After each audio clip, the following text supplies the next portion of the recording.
somebody selling you crack. You know why? Because I never saw you before. But you a black man like me. That's right. And it's worth something. This is Black Watch with Commanding General Yahanna, the only man to lead blacks, Latinos, and Native Americans. God made man on this earth. The white man he made man. God made man. God wants man to obey him. Bringing you real news. You don't need a black man in the White House. You need a black man in every black house. For many years, there's a lot of black people who didn't realize how deep the racism of white America was. You ain't gonna do nothing unless you decide where you gonna stand at with the Most High. This station is now the ultimate power in the universe. Righteous solutions to issues plaguing our nation. Boy, you better wake up and see the power that is within blacks, Latinos, and Native Indians. Join us every Monday from 9 to 11 p.m. Black Watch. Let the show begin.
Can't hear.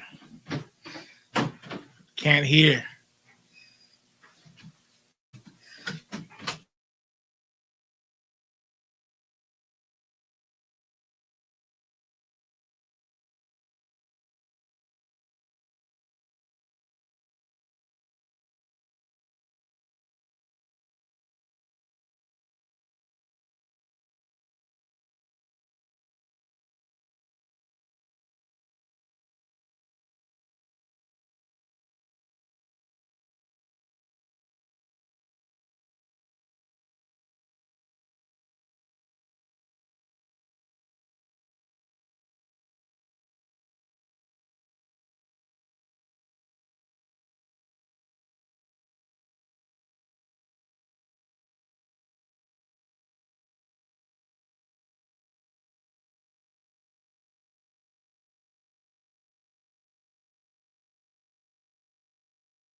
As soon as the brothers are ready with the stories. Are you ready to rock?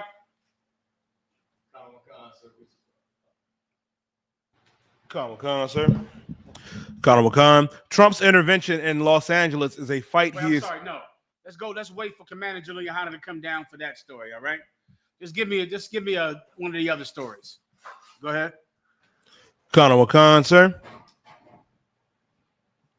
Khan. Proud Boys who stormed the Capitol on January 6th sue government for $100 million. Now, did you hear this? You hear this, Mayak? Now, many of you might not know this, right? God. Recently, the woman who broke the window, shattered the window, trying to get into the Congress to burn the votes that were cast for Biden. And she was rightfully and lawfully shot so that America's election could stand. She was shot. Do you know she sued the federal government for her family sued the federal government, Mayak, for $50 million. Turn this camera a little taste over. It's too far to the side. Sued the federal government for $50 million. Donald Trump just gave her the $50 million. He didn't negotiate. He didn't try to bargain with her. She sued for 50. Her family sued for $50 million. She got $50 million. Her family got $50 million. Well, of course, this week, that same brother who Commanding General Yahanna battled, who Commanding General Yahanna destroyed him in a battle, this same man, as leader of the Proud Boys, has sued the federal government for $100 million. And he is going to get it. God. Donald Trump is going to give him $100 million for being a paid thug for Donald Trump. And this will be more proof that that's all the Proud Boys were. Right now, Donald Trump is sending the Marines into Los Angeles to beat people up and to arrest people and to shoot people over spitting on them. Meanwhile, on January 6th, they broke into Nancy Pelosi's office, beat the police damn near to death. I think 5 police officers committed suicide directly after January 6th. And they got $50 million for it, and their convictions were all thrown out, and they got pardoned. Because the Proud Boys are simply paid for thugs for Donald Trump. That's it. They're violent for hire. Donald Trump hired them to be violent, and that's what they were. And he gave the family of the woman who broke a window in Congress trying to get in and kill congressmen. He gave her family $50 million in reward. And he's going to give the Proud Boys $100 million for beating up cops. And I want some of you Joe Rogan white supremacists to explain this to me, because you love law and order. Right. All you care about is law and order. You and that jiu-jitsu. You and your stupid ass jiu-jitsu, law and order, starting a fire with sticks. Get a lighter. You white people love to imagine when you back in the Stone Ages and you go light a fire with sticks. That's where you're going. And you're going to light all your fires with sticks. You're going to rub sticks together. You love to go out in the woods and just find something crawling to eat. Go to the supermarket and get a steak. You love to imagine that you out in the woods so you can eat steak and rat when you can get in your goddamn helicopter and go to the supermarket. But you love to imagine being poor. Soon you won't have to imagine it. Soon you're going to be just as poor as you love to fantasize about being. That's what the Proud Boys are, Maya. Go out in the woods, pretend that there's not a supermarket 2 miles down the road. Right. And go eat a snake. Go grab a goddamn snake, rub 2 sticks together, eat snake and rat, and act like they can't jump in their helicopter. Right. Go to the restaurant that's a few miles down the road. And that's the Proud Boys. And that's the Proud Boys. Pick up a rock. Pick up any rock in the wood and grab some big fat crustacean and eat that. Like, see, these are full of protein. Like they scrounging for protein. There's so much protein in this rat. There's protein in the supermarket. Right. Get in your car and drive there. What's your name? You died. Slaki. You want to say something? Khan, sir. Slaki, General Mayak, if you want to say something, I was just going to say, look, and Donald Trump, once again, he's like the penguin. Like the penguin then became president of Gotham. He's a criminal. He 37 felonies? That's right. Convicted felon. And so he loves criminals, especially criminals for him. You know what I'm saying? He pardoned them, just another subject, pardoned them people who scammed all that money from them people recently. That's right. The Bitcoin. And now they saying because he pardoned them, they can go back and sue and get all that money that they stole back. They can get that back from the victims who they robbed because he pardoned them. And everything's fine in America. Donald Trump supports the criminal, man. And that's why these Proud Boys, they could be criminal and still be looked at as good guys by him. Slakia, I yield. And Maya, can you imagine? Now, you old enough to remember all the years of even black people thinking that black people were the criminals. We were the criminals. Right. All we love to do is crime. People would imagine, I remember years ago, they said we can't have a black president because if we had a black president, all he would do is smoke Newports. He wouldn't cut the lawn in the White House. He'd commit crime. Black people, we think of ourselves as criminals. We think that that's all we are. We think every black person is going to cheat us. You won't give $1 to a bum sitting outside the gas station because you think he's going to take that dollar of yours and go buy drugs with it. You're always worried about crime that black people will commit. So you can't trust black people. You can't trust Hispanics because they're always sneaky, always trying to steal something. When meanwhile, America elects the most corrupt criminal in history to be their president for a second time. They elect him president while he was convicted of crime, while he was convicted of 34 felonies. You know what I realize now, Maya? It wasn't that America disliked black people because we committed crimes. America doesn't like black people because they want white people to commit all the crime. They don't want blacks and Hispanics to do anything but serve. But when it comes to crime, they love Al Capone. Yeah. They love Scarface. They make movies about him, idolize him. They make heroes of Jesse James and Billy the Kid. Heroes. I remember that as being a kid, like how Jesse James and Billy the Kid were heroes to white people. Meanwhile, they shot women and children that were sitting on trains, robbed them and killed them. And they were still heroes. Al Capone, forget about it. Al Capone was a straight up and down, bona fide hero to white people. And he murdered children, murdered women, and killed hundreds of men. But he was still a hero. You wouldn't put a man just like that in the White House. Like, that is exactly who you like. I thought you disliked black people because, you know, we stole, we did carjackings, and we sold drugs. I thought your dislike of black people was because we were criminals. We stood on street corners, and our pants were sagging. I had to go through that for 5 years, with white people. Their pants are sagging. Right. You can't trust any black man with pants are sagging. Your president has 34 felonies. 34 felonies. Are we going to talk about pants sagging? Huh? Getting a haircut? Wearing a baseball hat backwards? Hoodies. Go ahead, Maya. Hoodies, wearing hoodies. Jesus Christ. Maya, was it 5 years we had to talk about hoodies and pants sagging? America went and put a felon who had his Proud Boy thugs beat up cops. White House. America likes crime. Yeah, did grab. They just like white people to commit their crime. Exactly. A president did grabs vaginas. A president was accused for sexual harassment.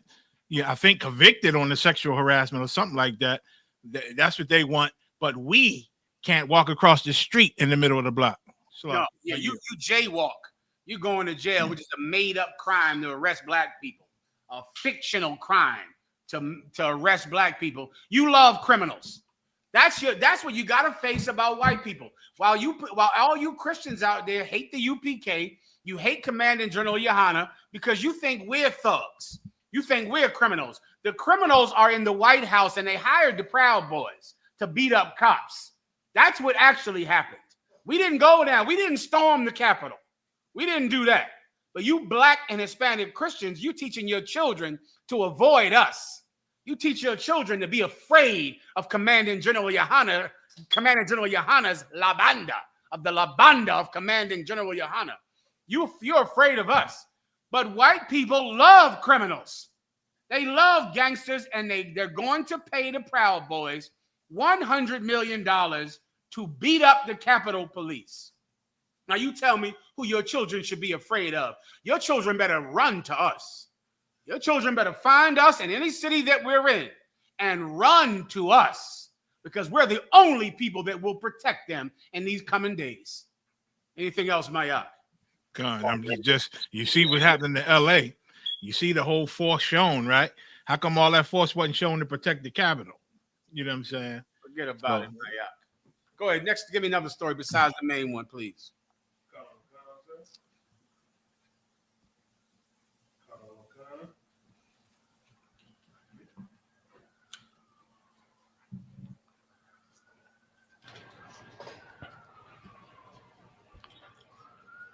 Brittany Renner reveals she and Kevin Gates are divorced. Okay, maybe Julia Yahanna, I think, might know about this well better than I. He mentioned that. Give me a different one besides this one, then. Give me one. Give me a police brutality story. I know you. I don't even check my yacht, but I can guarantee that's in there. Give me a police brutality story. You got it. Cops launch unprovoked attack on Jersey man, covered his head with bag, brutally beat him inside police car, then falsely charged him. And you said there's no video? No video. So let me describe it to you. So read the story, please. Colonel McCon, sir, a New Jersey man accused several police officers of violently attacking him without cause outside his local bar 2 years ago and then illegally arrested him. This cat is outside the bar. They take him, they put a paper bag over his head for God knows what reason. Beat the hell out of the man outside the bar. Go ahead, Yediah. Colonel McCon, sir, Gregory Williams, a resident of Bloomfield, New Jersey, filed a federal civil rights lawsuit against the city of Jersey City, its police department and police chief, and several police officers following the alleged and unprovoked attack in 2023. Did you hear that, Mayak? Alleged unprovoked, meaning the brother was doing nothing.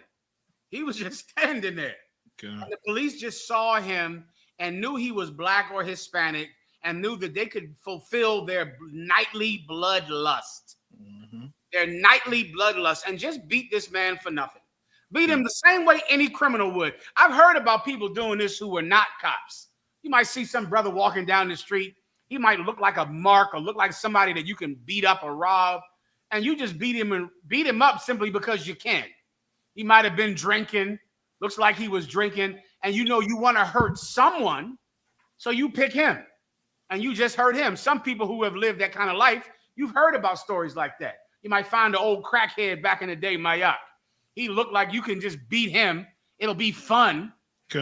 Fun to beat up on him. He's drinking or he's high, and it looks like you can beat him without repercussions. Here's what I think most of you out there watching don't understand.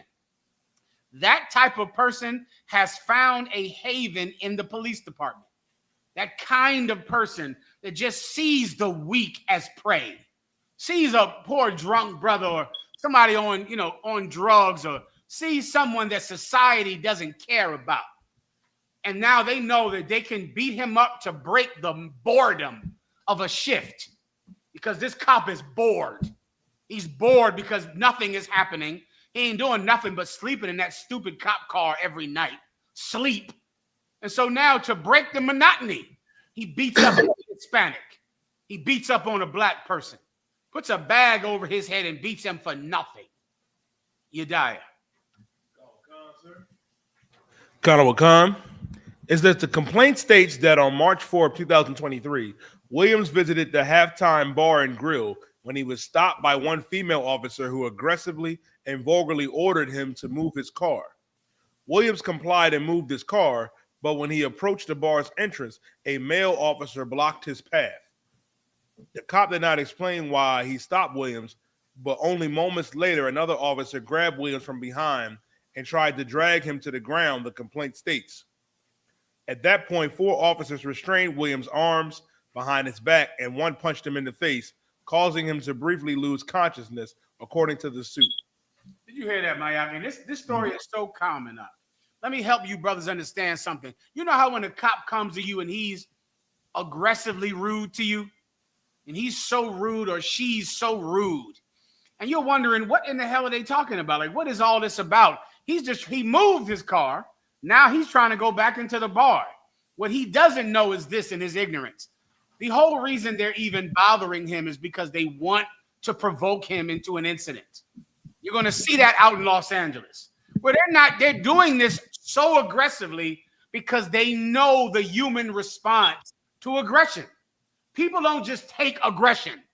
You don't have to be a criminologist or a psychologist to know that when people feel like they're being oppressed, when they feel like they're being abused, they fight back.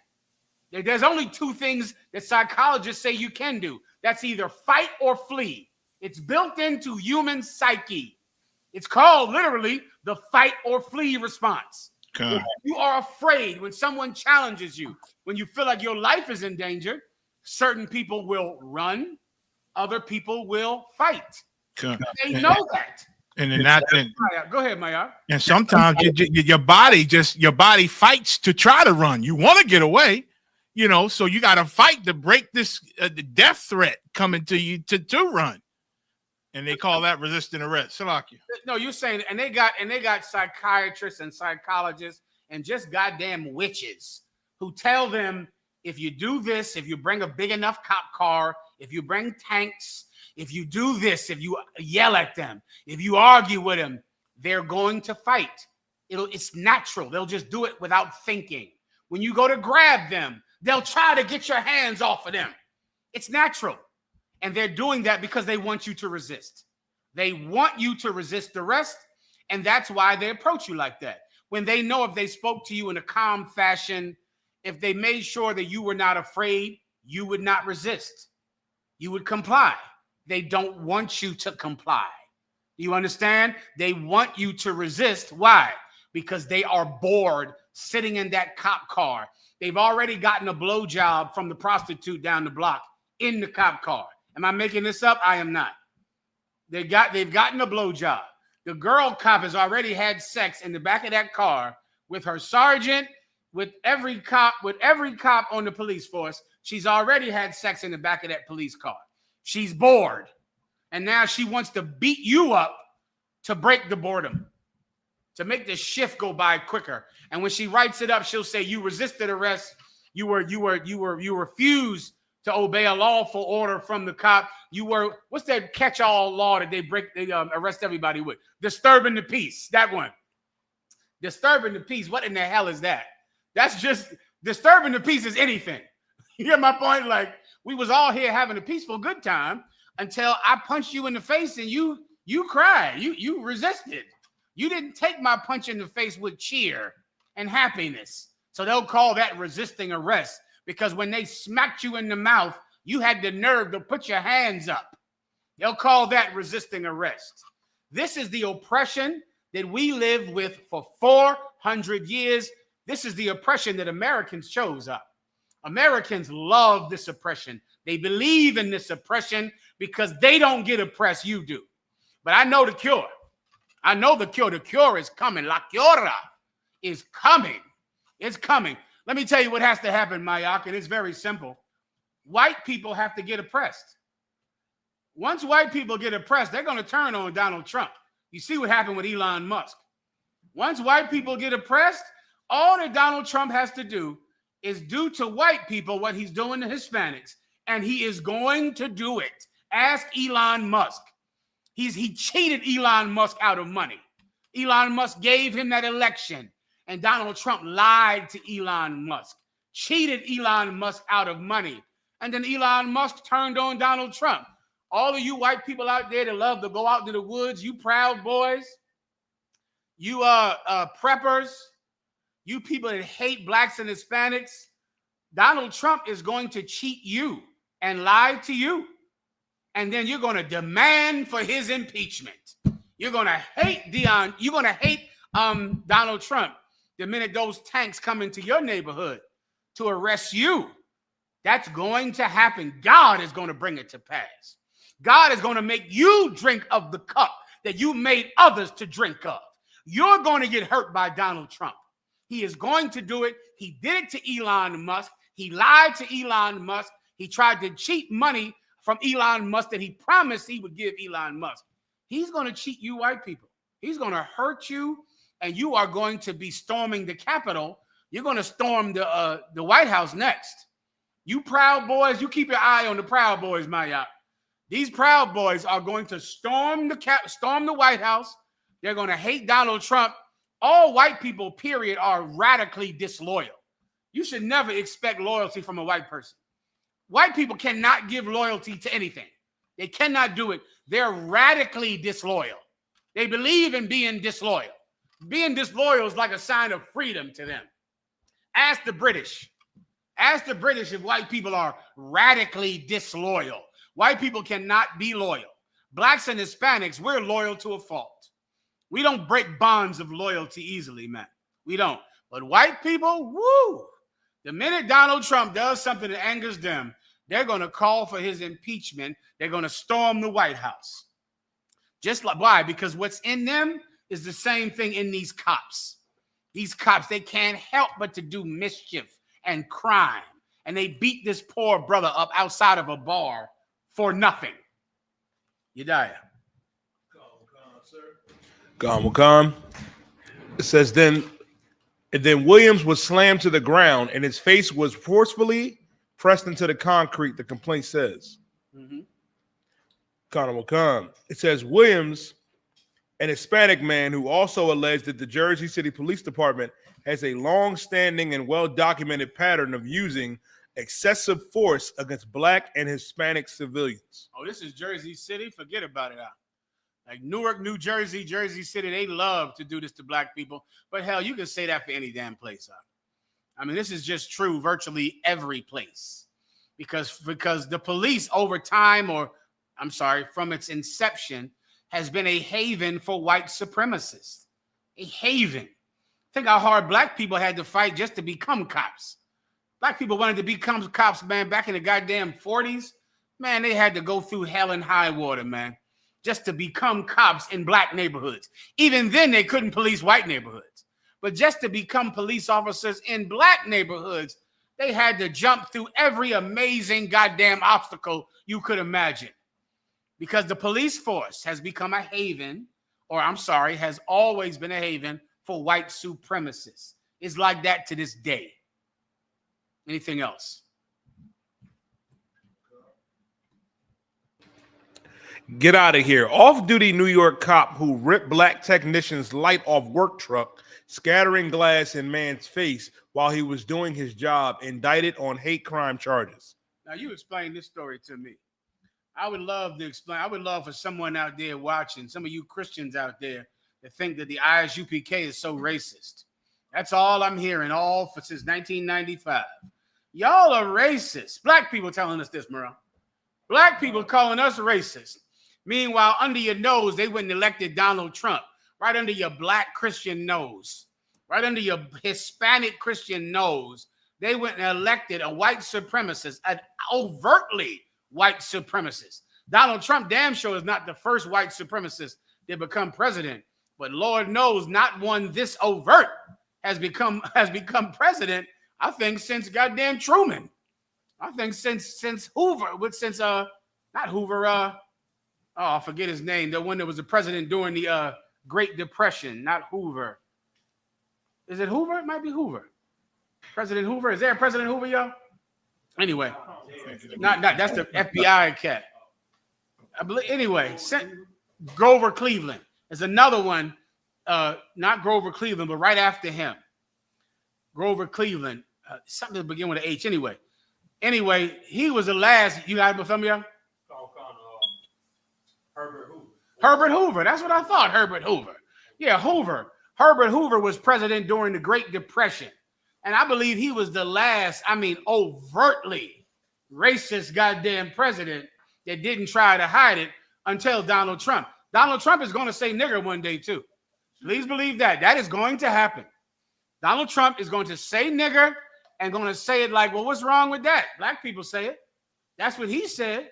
He's going to say it, and it's going to make every white person say, yeah, what's wrong with saying nigger? That's going to happen. Well, now look at what's happening here. This cop beat this technician damn near to death for nothing. Go ahead, Yediah. Sir. Prosecutors have officially indicted a suburban New York police detective on hate crimes connected to a racist attack on a Black cell technician last year. Keep going. The Suffolk County District Attorney's Office released details on the new indictment against the 41-year-old John Murphy, a detective with the Village of Rockville Central Police Department. On November 3rd, 2024, the cell phone company employee, 48-year-old Derek Anywhere, was driving around Long Island suburban neighborhood in his work-issued vehicle, surveying and inspecting cell phone towers to ensure the networks were properly transmitting service. This is a working man. Hombres de trabajera. He's out there just trabajeros. He's out there just working his slavery, trying to pay his bills. That's all this brother was doing. Go ahead. After inspecting one tower behind a residential cul-de-sac in Manoverville, He parked his vehicle at a street corner to complete some paperwork. A neighbor called Murphy to alert him about the vehicle, prompting Murphy to leave his home to approach Anywhere, who was seated in his car. So like Anywhere. Let me break it down. So the brother, he did his work on the power lines or whatever. He's sitting in his car doing the paperwork. A working man doing the paperwork in his car. Go ahead. Khan Murphy questioned Anwar's presence in the neighborhood, and when Anwar tried to show him his employee ID, Murphy stuck his arm through the car window, opened the door, and grabbed Anwar's laptop, according to prosecutors. My God. As the working brother is saying, listen, I'm working. He goes to pull out his ID. As he pulls out his ID, the neighbor who's questioning him on what the hell is he doing in this neighborhood, 2024. This happened last year. This did not happen in 1937, Mississippi. This happened in 2025, New York City. The brother goes to pull out his ID to say, nah, I work for, I'm a technician. The neighbor reaches into his car and rips the laptop out of his hand. Continue.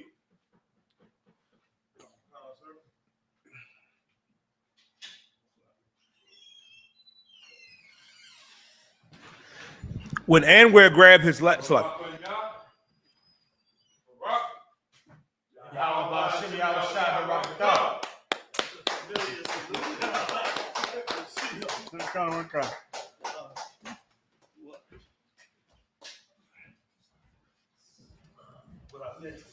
we were going into the brother who was a technician, I believe working on power lines.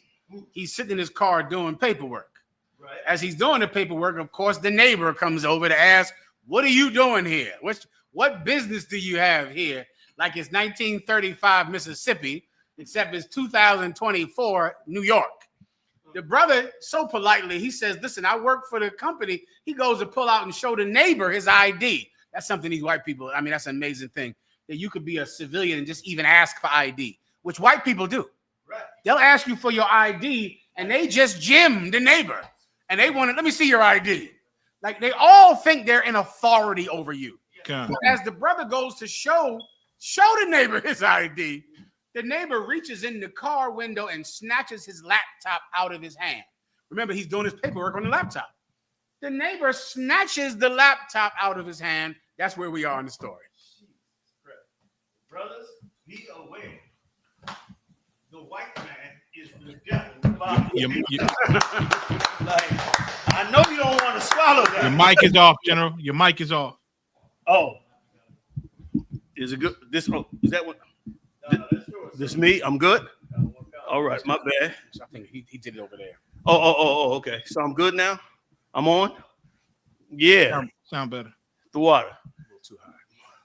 Make no mistake, the white man is the devil the Bible speaks of. And we've been saying this for a while. Y'all know on the old tapes and everything. You give it enough time, and these white people are going to increase, like Muhammad is saying. That spirit of you're a slave, I'm great, that been festered in them for so many years.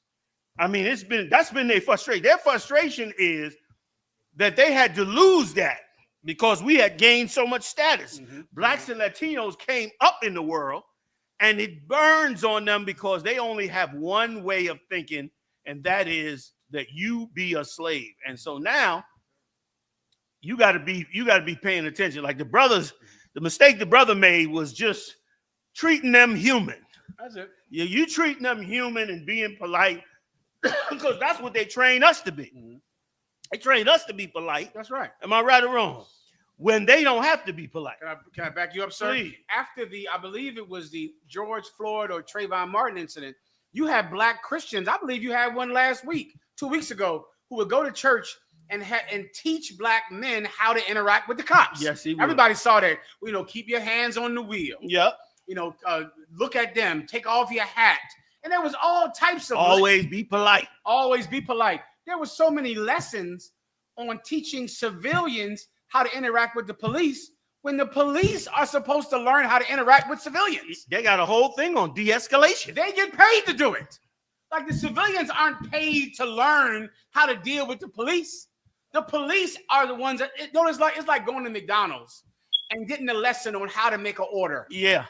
You don't get the person taking the order is told, say please, say thank you, how may I help you? Yes. But the customers don't get a class on how to order French fries. Right. It's just a ridiculous effing concept that we as black people got to learn how to talk to the cops, so they won't break the law and murder us. Like you gotta. Sorry, you talking about it? Like you gotta. Please. No, I can't. That is it. No, what you saying is fact. Please go ahead. Like you're right. Like we have to learn how not to be illegally murdered by the cops.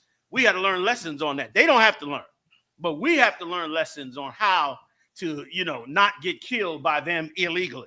And listen, what you said, if I could, General, was so heavy when you said how civilians, Christians, was teaching young black men how to interact and talk to the cops. And let me tell you, an incident that stays in my mind is that incident with the fake ass gay Israelites in the IUIC, better known as the Purple People Eaters. Them purple fools, remember, they had a speaker out there that said that Trayvon Martin got killed because he did not obey the white man. That's what he said. Because he would not obey the white man is why he got killed. Now tell me, is that the lesson we supposed to learn? When meanwhile they murdered Philando Castile while in the driver's seat explaining to them that he had a concealed carry license with his wife and child in the car. These people are monsters, man. God. These people are monsters, and brother, you are so brainwashed if you cannot see what they are doing, what they're getting ready to do in this country. I've been saying it for weeks. What they're getting ready to do towards us in this country is, beyond the pale of what they've done in the past. Okay, and they going forward with the plan. Unfortunately for us, and unfortunately for them, they're getting ready to run into the Most High. They're getting ready to run into the Most High in the Third World War, and all that they hoped for and planned for and believed that America would be is going to hell. And this is the amazing part. Boy, the Lord said that Esau is a mighty hunter, and that he would sell his birthright for a morsel of bread. All of this that you see going on, all of this brutality, all of this evil, brother doing the power lines that they ingraining in these Edomites to attack him in some way. All this is to make rich people richer. A bunch of rich people just want all the control, all like you see how them two idiots up there in the White House got in a whole conflict. They got in a conflict out like two bullies on the school field, like two bullies in the playground, and still going on with it.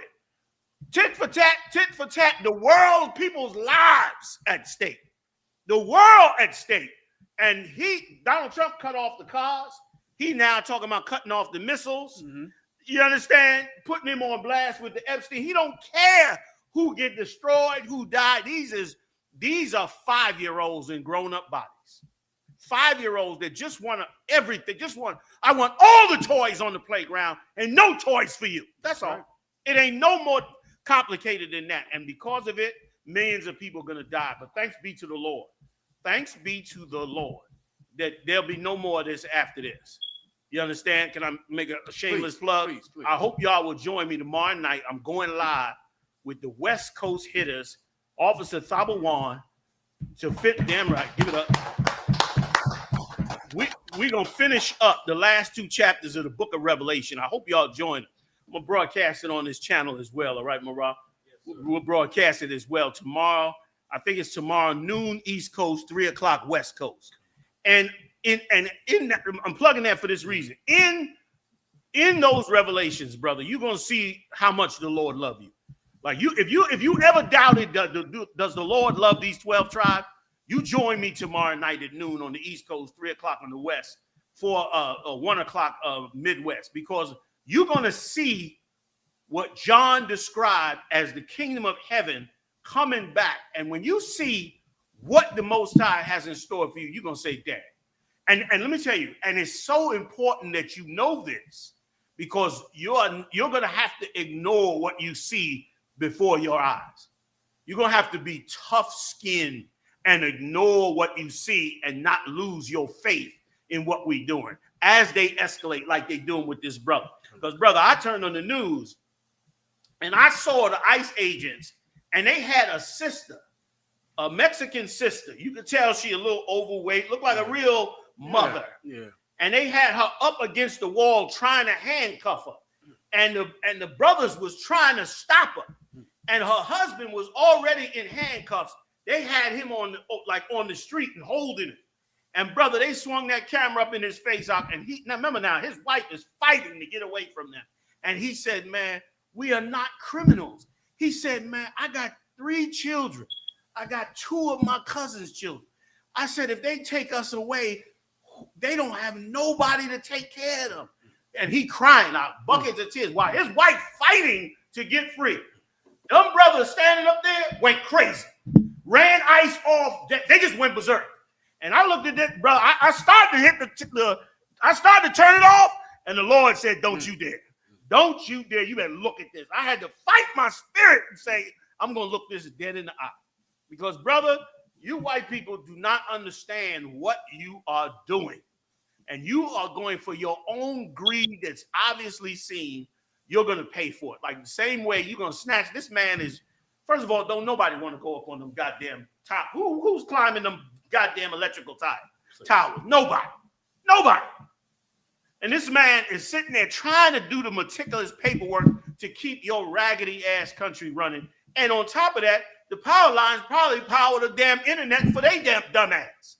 And you're going to go over there just because you have such a boiling hatred for a people that are better than you. That's right. You're going to turn around now and snatch the man's laptop. Probably would have kept assaulting him.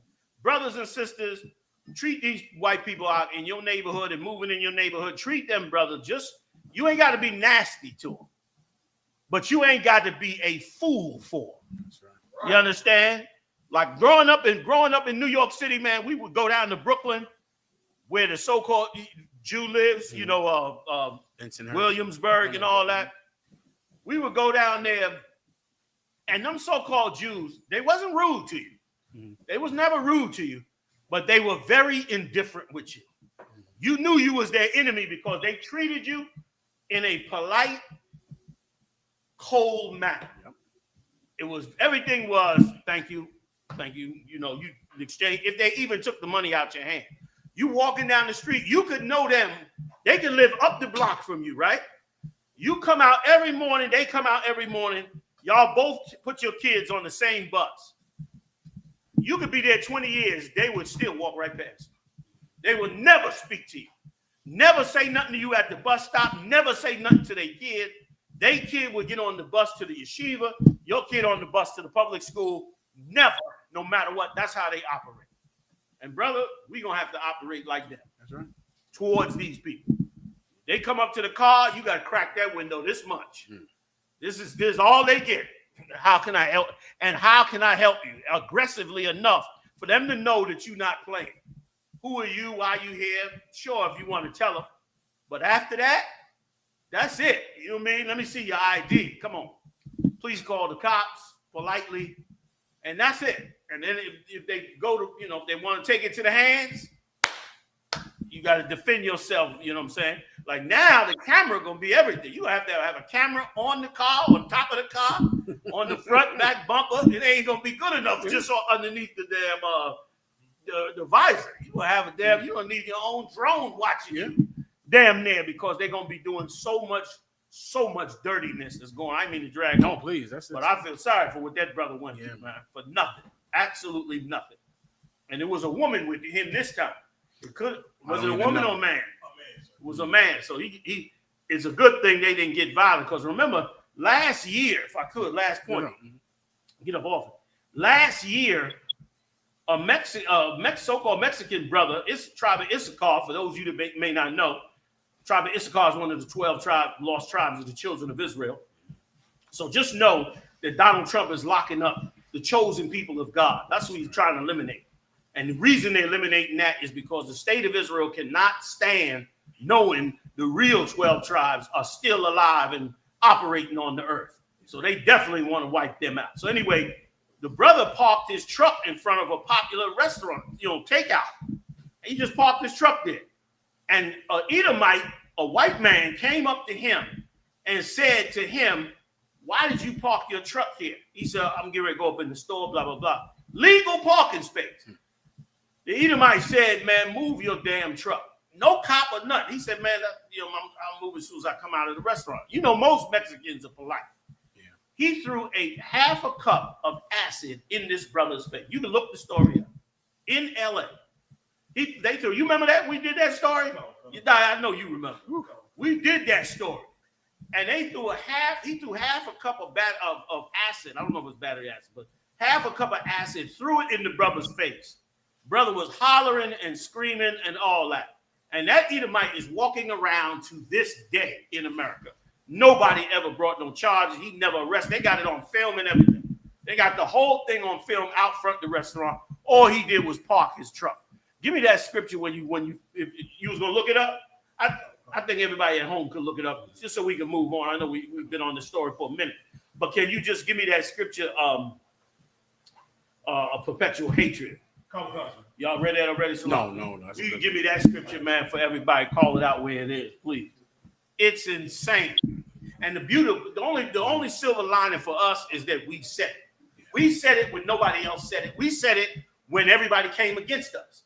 We said it when it was unpopular to say. We said it being hated by our own.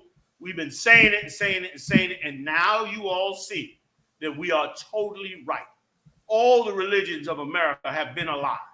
The only truth you've ever gotten was from the I.S.U.P.K. We're the only ones that held that ground. Everybody folded. We held that ground. We were hated for it. But now everybody's beginning to see we wide awake. We knew what we were talking about. Please, you guys. Come on, sir. The book of Ezekiel, chapter 35 and verse 5. Because thou hast had a perpetual hatred. A perpetual meaning endless. Endless hatred. You could go in slavery. We done been through slavery, everything. They done killed the Mexicans in the Mexican War, took over all of California. Hundreds of years, slaughtered the Indians, just kill. Still, not just indifference. I could even understand them being, being an Edomite, I don't care what happens to them or what's going on with them. I could respect that. You're a different nation. We're a different nation. But to have a hatred for the people, like I always say, they saw winners. That's it. They are sore winners. Go ahead, please. Colonel Wakan, sir. And has shed the blood of the children of Israel. They shed the blood of the children of Israel. What you see going on out there in LA is the shedding of the blood of the children of Israel. Now, go ahead. Colonel Wakan, sir. By the force of the sword. Right, by the force of the sword. That's the only tool they want to use against us. Go ahead. Colonel Wakan, sir. In the time of their calamity. In the time of their calamity. Now they see that the I.S.U.P.K, the Mexicans, is going through a battle with the White House. That's the time they're going to come out and snatch your laptop out your car. Going to get you fired off of your job. Going to lie to the police department about you. Going to do all the things that harm you when they should be standing afar and allowing you to deal with your business. The white man is the devil. So lock I yield, man. If you got Coke with ice, can I get one? No. The what? You want to go to the big one?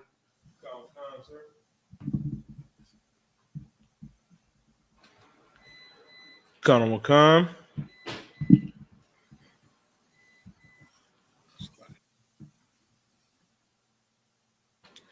House Speaker says deploying Marines in Los Angeles is not heavy-handed.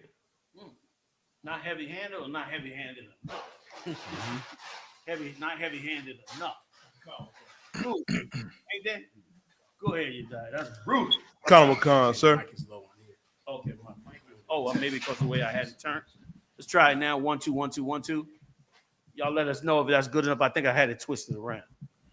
Is that right?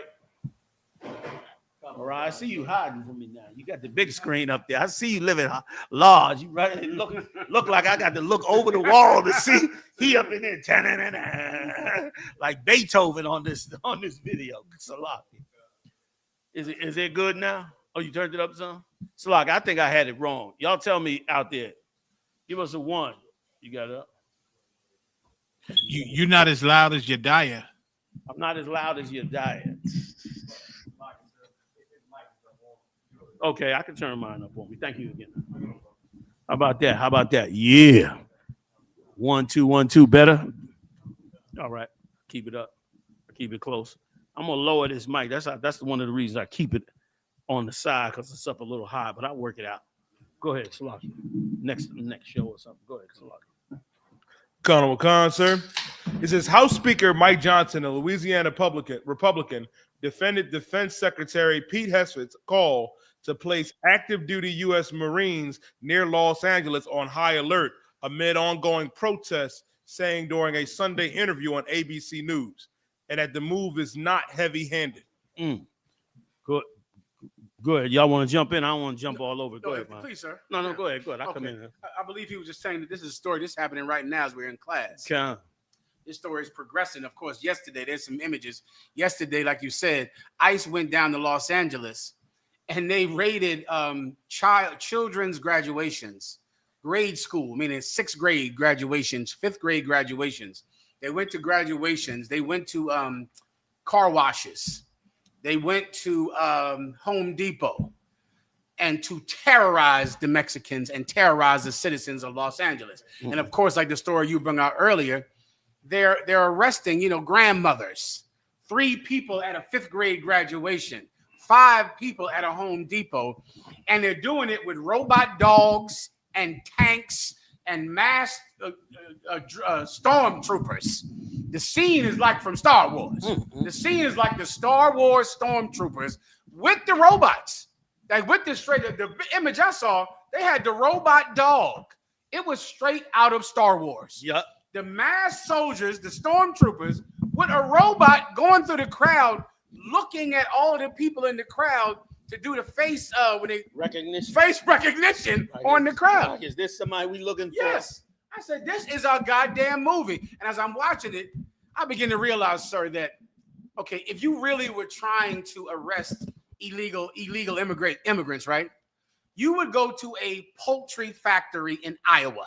Yes, you would. You would go to a beef factory in Wisconsin, where you would see, 600 illegal immigrants there in that farm? Yes, you would. 600 of them. You go to the farm industry, you wouldn't go to a car wash in Pasadena. You wouldn't go to a preschool graduation. Mm. If they wanted to really arrest illegal immigrants, they would go to the farmers, right? To the workers that are at the poultry farms. This is not about arresting illegal immigrants. It's about terrorizing people. Mm. They want to terrorize those people because they know enough of them will fight. Mm. It's human nature. You see it happening with Palestine. If you keep showing people you murdering babies and setting babies on fire, before you know it, somebody's going to throw a Molotov cocktail at your ass. It's damn near inevitable because of compassion. Yep. Compassion will make you fight the police, fight the government. And these bastards want the people in Los Angeles to fight them. Yes, they do. They want them to fight, and so they're pushing them. Or else tell me, why would you go to an elementary school graduation to arrest 3 people when you can go to Iowa and arrest 600 all sitting there working right now so all of us can have hamburgers? Mm-mm. Why wouldn't you go there? Right. Because there you would actually be doing the job. But in Los Angeles, they want to terrorize those people in Los Angeles, because the more they terrorize them, the more they're going to set cars on fire. Yep. And it's just human nature. It's what people will do. And now the people in LA are living under terrorism because now they're afraid to go to the car wash. I was listening to Tavis Smiley in the car on the way here. Tavis Smiley is in Los Angeles. He said today in Los Angeles, he went to the car wash. And he said as he's in the car wash, in that car wash, he said that you give them your car, meaning you get out your car and they take the car on a conveyor belt. Right. He said ICE rolled up with tanks to the car wash and just started rounding everybody up. People are trying to get to their car. They running and scrambling because they don't have their car. Right. And it's like a mad rush on getting their car, and they just rounded everybody up. and it was all 10 people, but everyone in the car wash had to feel oppression. Everyone there had to be scared to death. And Tavis Smiley said he was scared to death at this goddamn car wash. And that's the point. And they want you to fight because they want all of us to be criminals. And before you know it, Donald Trump will just call this insurrection, pass some law that says you can just arrest and kill anybody you want. Similar to what's happening over there in Palestine. And you said this before right on this show, that they're going to do exactly what they're doing in Palestine. You said they were going to do it here, and this is how it starts. They go and be overly aggressive, and people who love abuelas, people who love grandmothers, fight. Like people, if you love your grandmother, what in the hell are you going to do? Like you're going to go berserk when you see these people arresting a 5-year-old at a graduation, a kindergarten graduation. You're going to go nuts. They want you to go nuts so then they can declare some type of Palestinian martial law in Los Angeles.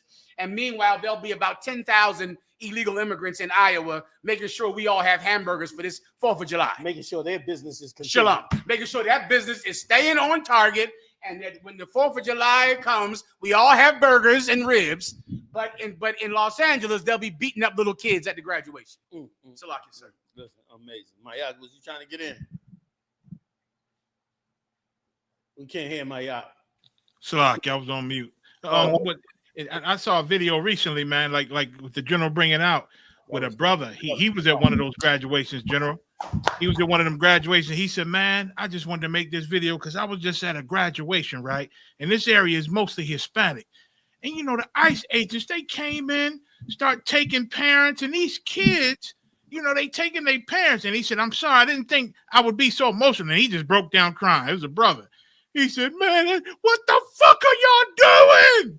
How you taking these parents and the kids is holding on to the teachers because they taking their parents and they there with their parents? Like, what the fuck? Like, he was literally going crazy in real time because he can't believe what they doing to these people. You know, so I yield. No, I didn't, but go ahead, finish, Maya, please. And yeah, and so just to Muhammad's point, like that, they pushing people to the brink. Like now, you know, and it'll make you lose it because you care so much and it hurts you so much, and you will throw a Molotov cocktail at a police officer. A year. They want you to go crazy. Okay. Just like in Palestine. In Palestine, they kept killing those children, kept bombing those people, knowing that then they can say that everyone is a criminal. Now, if you're trying to get food in a line in Palestine, you're a criminal. Anybody who's trying to help them, if you try to bring food into Palestine, you get arrested. Because now everyone is a criminal in Palestine because of the terrorism that's in response to white terrorism. And now because of these police officers and ICE agents terrorizing these people up, before you know it, they're going to create other terrorists. They're going to create people who become terrorists simply from the darkness in their heart, like simply because they're compassionate and they can't stand to see this happen to children. It breaks their hearts. And they're going to be so brokenhearted that they're going to do something that is irrational. And that's exactly what Donald Trump wants. He's hoping for that. Because you know what did not get talked about today, sir? Epstein. Come to find out, the day after Elon Musk tells the truth about Donald Trump, that he's in the Epstein files, and that is the reason that the Epstein files have not been released when they promised they would be released. Pam Bondi said that there's hundreds of hours of video. Hundreds. Lo and behold, the videos are gone. We can't even release 1 hour. We can't release 10 minutes of it. Elon Musk said that Donald Trump is in those Epstein tapes, and that's why they're getting it released. Next thing you know, ICE invades Los Angeles. The next day, now it's gone, like it never happened. Like he was. Let me tell you something for the record. Donald Trump was still on them Epstein tapes. Don't you forget about that. Listen, lest you forget. Donald Trump was still partying with Epstein on Epstein Island. Elon Musk was in charge of the government for 6 months. Yes, he was. He was editing all of the files. He was taking all the data. He was in control of the Pentagon, the FBI, everything. He was in charge of the National Audit Department. Everyone answered to him for 6 months.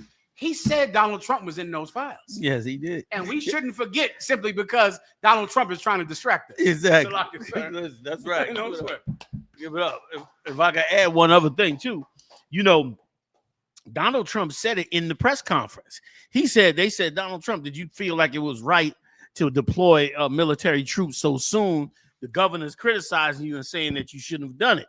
Donald Trump came back and said, yeah, we're not going to have law and order anywhere. You know what I mean? It was right to deploy the troops. We're going to have the troops in every state. He said it just like that. If you go back and get the news report, if you can find it, I don't know if you can find it that's in such a short time, but in that news report, he said we're going to have troops in every state. We're not going to have lawlessness, because they plan on bringing troops to every single state. Like this is a war on the 12 tribes of Israel. That's right. This is a Holocaust unfolding before our eyes. We're in the very beginning of this Holocaust. This Holocaust will not stop until the return of Yahushua. It's going to go you're going to find out now for the first time. And let me tell you something. If you're a Christian, I'm going to tell you a prophecy. If you are a Christian in America today and you are black or Latino, the day is coming where you are going to hide your cross. You're going to lie about being a Christian. You're gonna try to pretend and act like you had nothing to do with Christianity, because people are gonna wake up and you were demonizing the Israelites for years, decades. But now the table is turning. Whatsoever a man soweth, that shall he also reap. So now you're going to be the one that's going to be afraid to say you're a Christian. Your churches are going to be, the door is going to be kicked in on your churches. Oh, it's going to be something to see.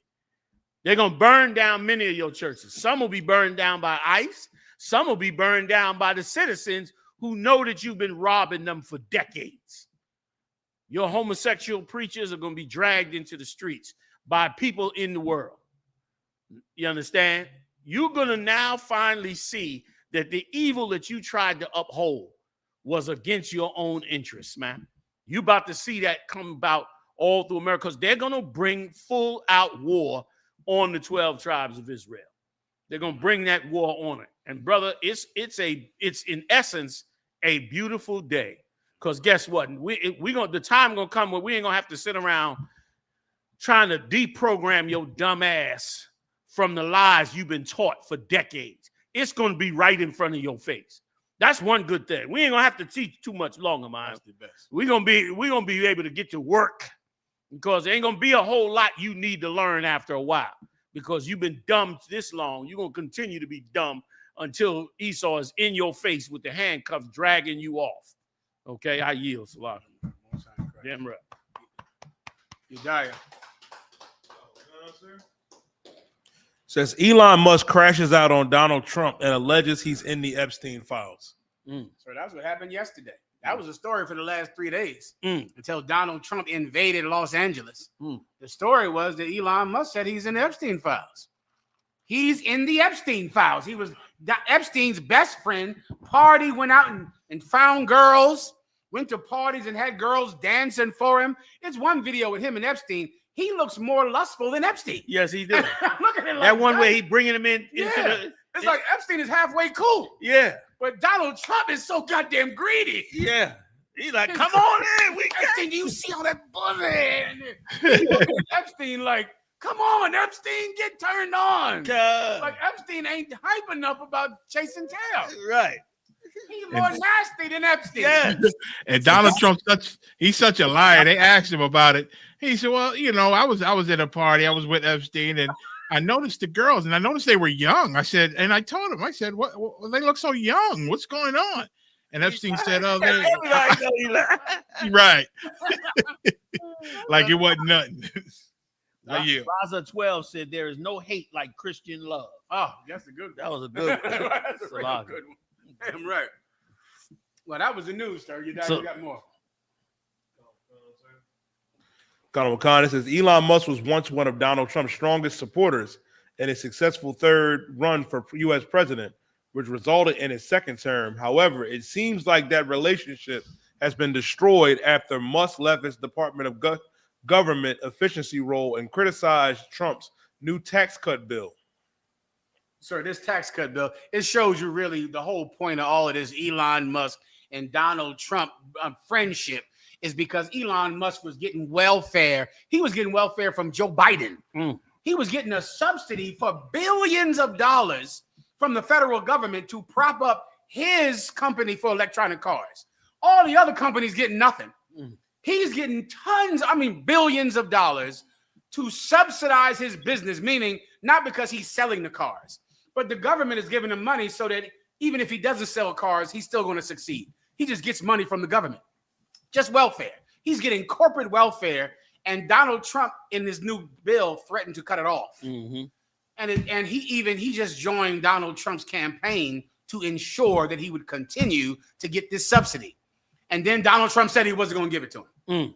Elon Musk went out of his goddamn mind about it because that was the whole reason he supported him anyway. In the first place. And then now he felt cheated. And now then, of course, he went and told the truth that Donald Trump is in the Epstein tapes. Go ahead, Udiah. Or Matonia, you want to say something? Please, go ahead. So, if you could, sir. Yeah, I was just going to break out somebody in the comments said Donald Trump is literally going to pass a law to have a legal purge like the movie. Yeah, man, that's something. That's correct. And here's what I would hope that every white Christian out there and black Christian would understand is that you spent your entire life worried about the Israelites being racist. Like, I would love to talk to someone that I had to battle for years about my racism, about how evil I am. You know, sir, that Captain Tazariak had to battle for, I think, 3 years because he wouldn't let an African come to a barbecue. I heard. That was a 3-year controversy over a hypothetical hamburger. No African even came to our cookout. You realize that? Exactly. It never even happened. It didn't happen. It couldn't happen. But the hypothetical hamburger that Tazariak would not give to a hypothetical African child, we had to be hated by our own people for 3 years. While that was going on, Donald Trump was about to become president and rule America with racism and hatred. We were the problem, though, because we wouldn't let a white child, hypothetical white child, come to our barbecue. We were the problem with that old Post Malone and all the rest of them effing idiots online hating us because we're so racist. We're such a hate group. Meanwhile, a hate group won the White House. Yeah. And while they were sitting back scared of us. And enacted their full hatred.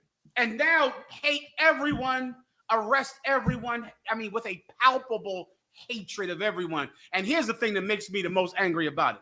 When Donald Trump raided Los Angeles, sir, this is what's the worst part about it. He knew that once he did that, and once a Mexican stood on a car, a burning cop car with a Mexican flag, no one would care whether or not he was a pedophile. That's right. Because he pushes a button in white men that is so inherent in them. Every president, George Bush knew to invade Iraq to make sure he won that presidency. Bill Clinton knew to, I forget who, he did something like that. He did the mass incarceration. He did one more thing after Monica Lewinsky with some war. It was a book about it called Wag the Dog. I remember reading the book, but it was something that he knew, create a war. Was it the Herzegovina and them? Oh, you on to it. Croatia, Serbia, the Black Hawk Down thing, and the Mogadishu. In Africa. In Africa. Right off of Ethiopia. Kind of one cut. And after that, people forgot about Monica Lewinsky. Right. And for you kids out there that don't know what that is, they forgot about that. Presidents always know that they can start a war, and then people will forget about what a pervert they are. Yep. And they always do. And now Donald Trump, he's accused of being a pedophile from someone who knows, someone who has this records, who has the videos. He invades ICE, a Mexican waves a Mexican flag on a burning cop car. God bless America. Yeah. Everybody forgets about being a pedophile, the children that got molested. They don't even care because white men are so violent. It's their base response. Yes, it is. And now that picture, that Mexican waving that Mexican flag on that cop car, you're going to have to see that in your cereal in the morning. Yes, you are. That picture is going to be plastered to your eyes because it's going to make white men not care whether or not he was on the Epstein list. Or any injustice. Or any injustice. They now have a kill response, like a vengeance response that is, historical. Yeah. It's like a Greek, Roman thing. There's something that they got in them that overpowers them. It's biblical. It's if I could, Please, it's sir. biblical in that the Lord said in Deuteronomy, I believe it was, where he said he will not regard the old or the young, like a nation of fierce continents. Like he becomes an animal when this comes. And if I could, blacks and Latinos underestimate how much we frighten white people when we get up on that police car. We get up on that police car, we waving that flag and there's fire behind us. To us, this really a day of fun. This really a fuck y'all. That's all we do. We don't burn the car.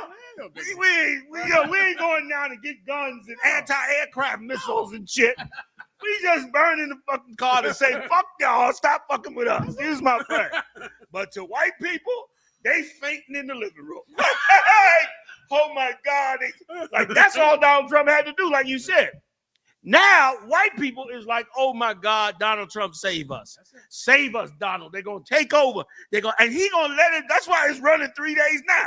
He letting it run good. He wanted in them good.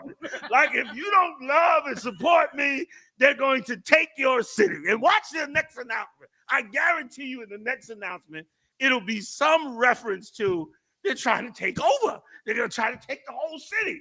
And brother, white people are on, boy, he ain't got nothing to worry about. No. He done beat Elon already. Elon Musk today took down the post and said he supports Donald Trump sending the troops into Los Angeles. That happened today.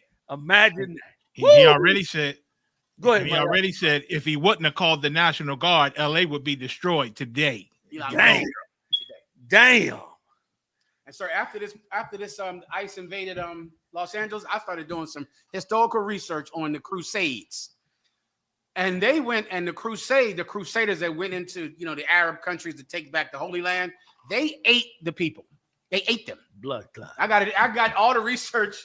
They went into those cities, and remember, there were Christians wearing the big red cross. The Knights Templar wearing the big red cross, praying, fasting Christians, taking the Holy Land. And when they got in there, and those Saracens, those Muslims, they ate them. Good. And of course, they ate Nat Turner.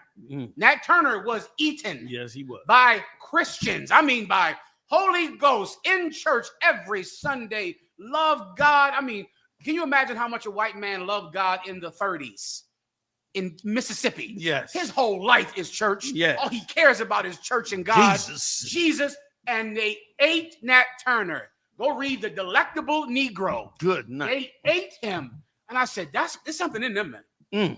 It's something in them that is, it's historically powerful. And it is the biggest instinct they have to kill and eat people. Yeah. They get it from their father. Shalom. That's all he did. The Lord gave him that. He's a mighty hunter. Yeah. He can hunt. Yeah. He knows how to hunt.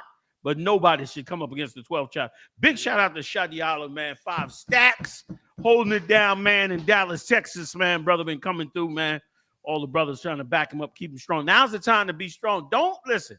Now is not the time to lay your rank down on the side.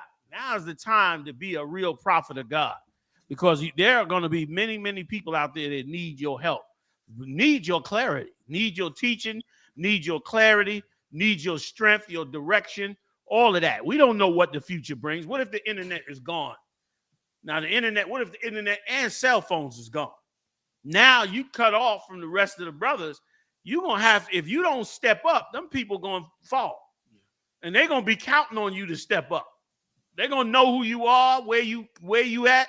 And they're going to need your help. And this teaching we've been ingraining you in for all these years is for those days. It's for when it gets down. Like that's what prophets are for. Prophets are for the time of trouble. That's why they're there.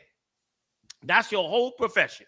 You called when it's needed. And Christ went and walked the walk when we absolutely needed it the most, because the Roman Empire was about to destroy our nation. And Christ had the seal of righteousness to put us back in that covenant before those Romans destroyed us. And because he did that, we got this knowledge back again. We wouldn't be getting this knowledge again.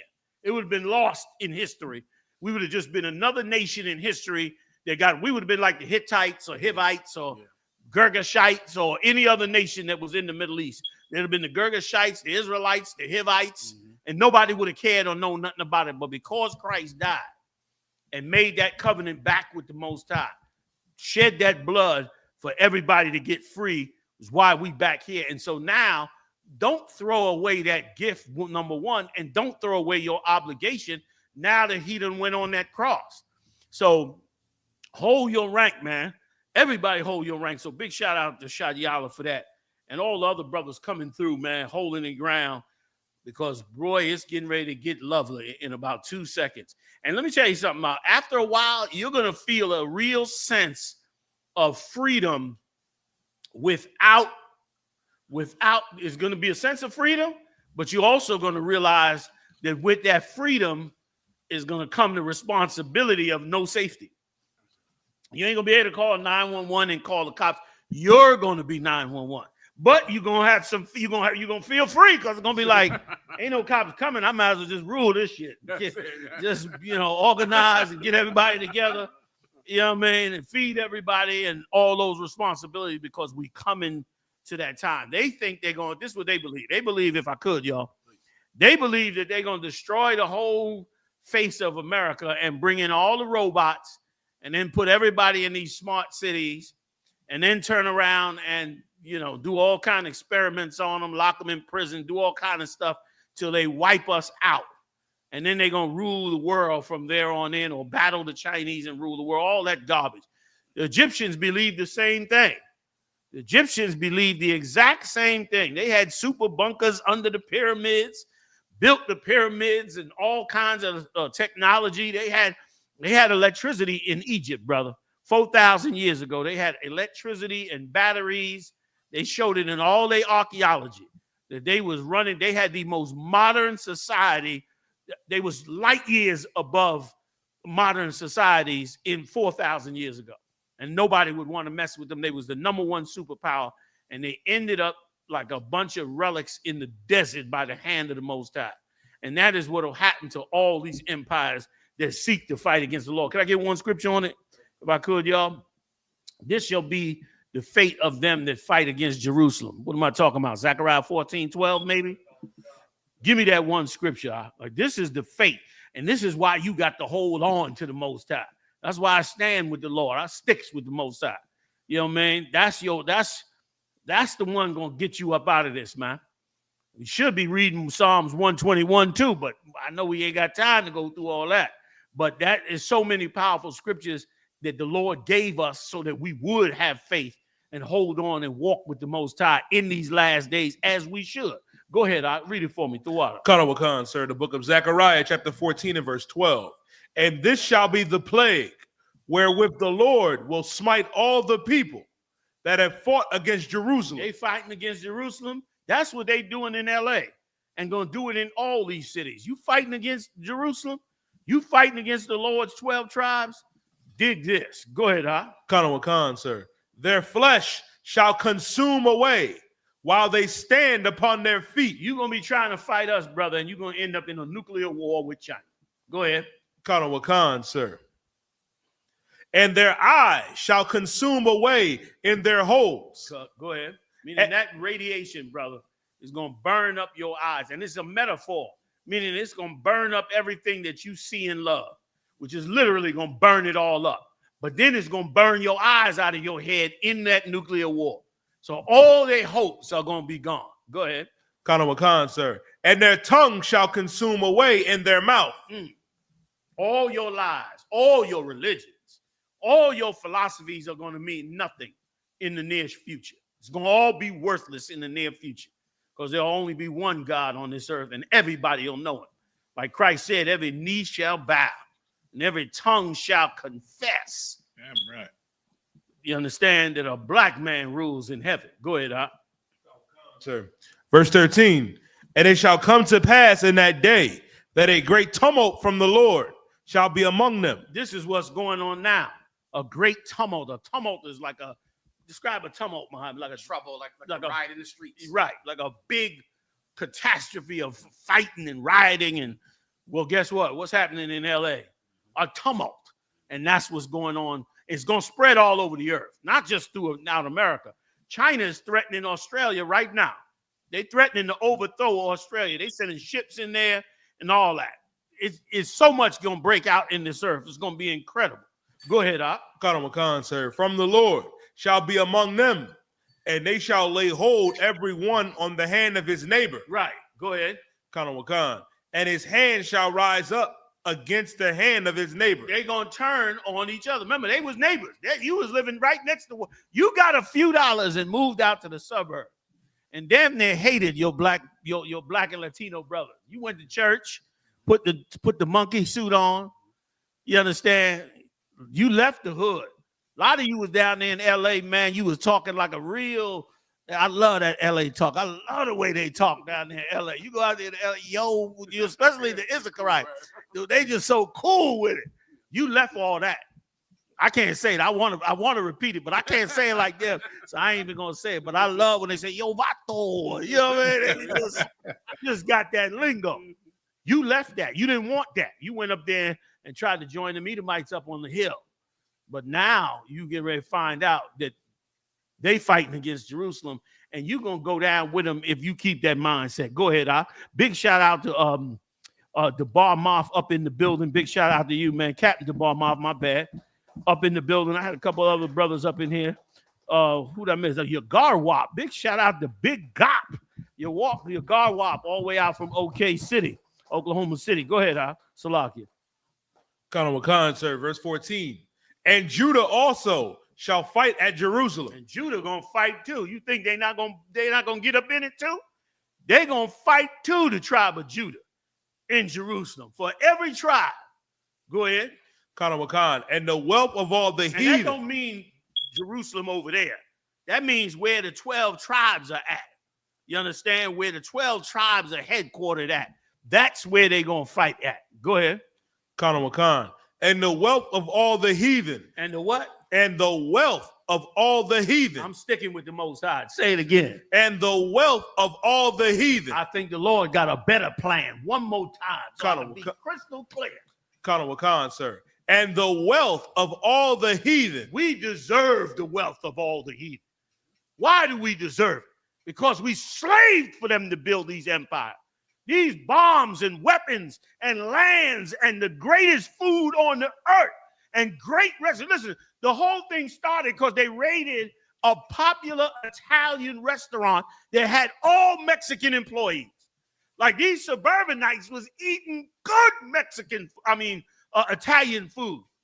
The Mexicans make Italian food better than the Italians.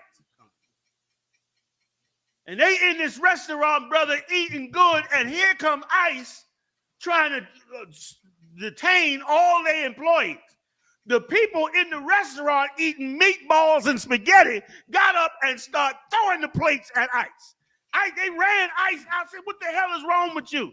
These people ain't did nothing. They ran ICE out the restaurant and then ran up to the car with ICE and said, shame on you. Shame on you to do this. Shame on you. And brother, ICE got in that car and started hauling out. I don't know if y'all seen the tape, but there was one Mexican on there, brother, with a motorcycle helmet. This brother was throwing rocks at them cars like Hank Aaron. I mean, he was in the wind-up on that head and missed no car. I mean, he was steady, and they racing past, got to be 75 miles an hour, brother, and he timing it perfectly. Bow!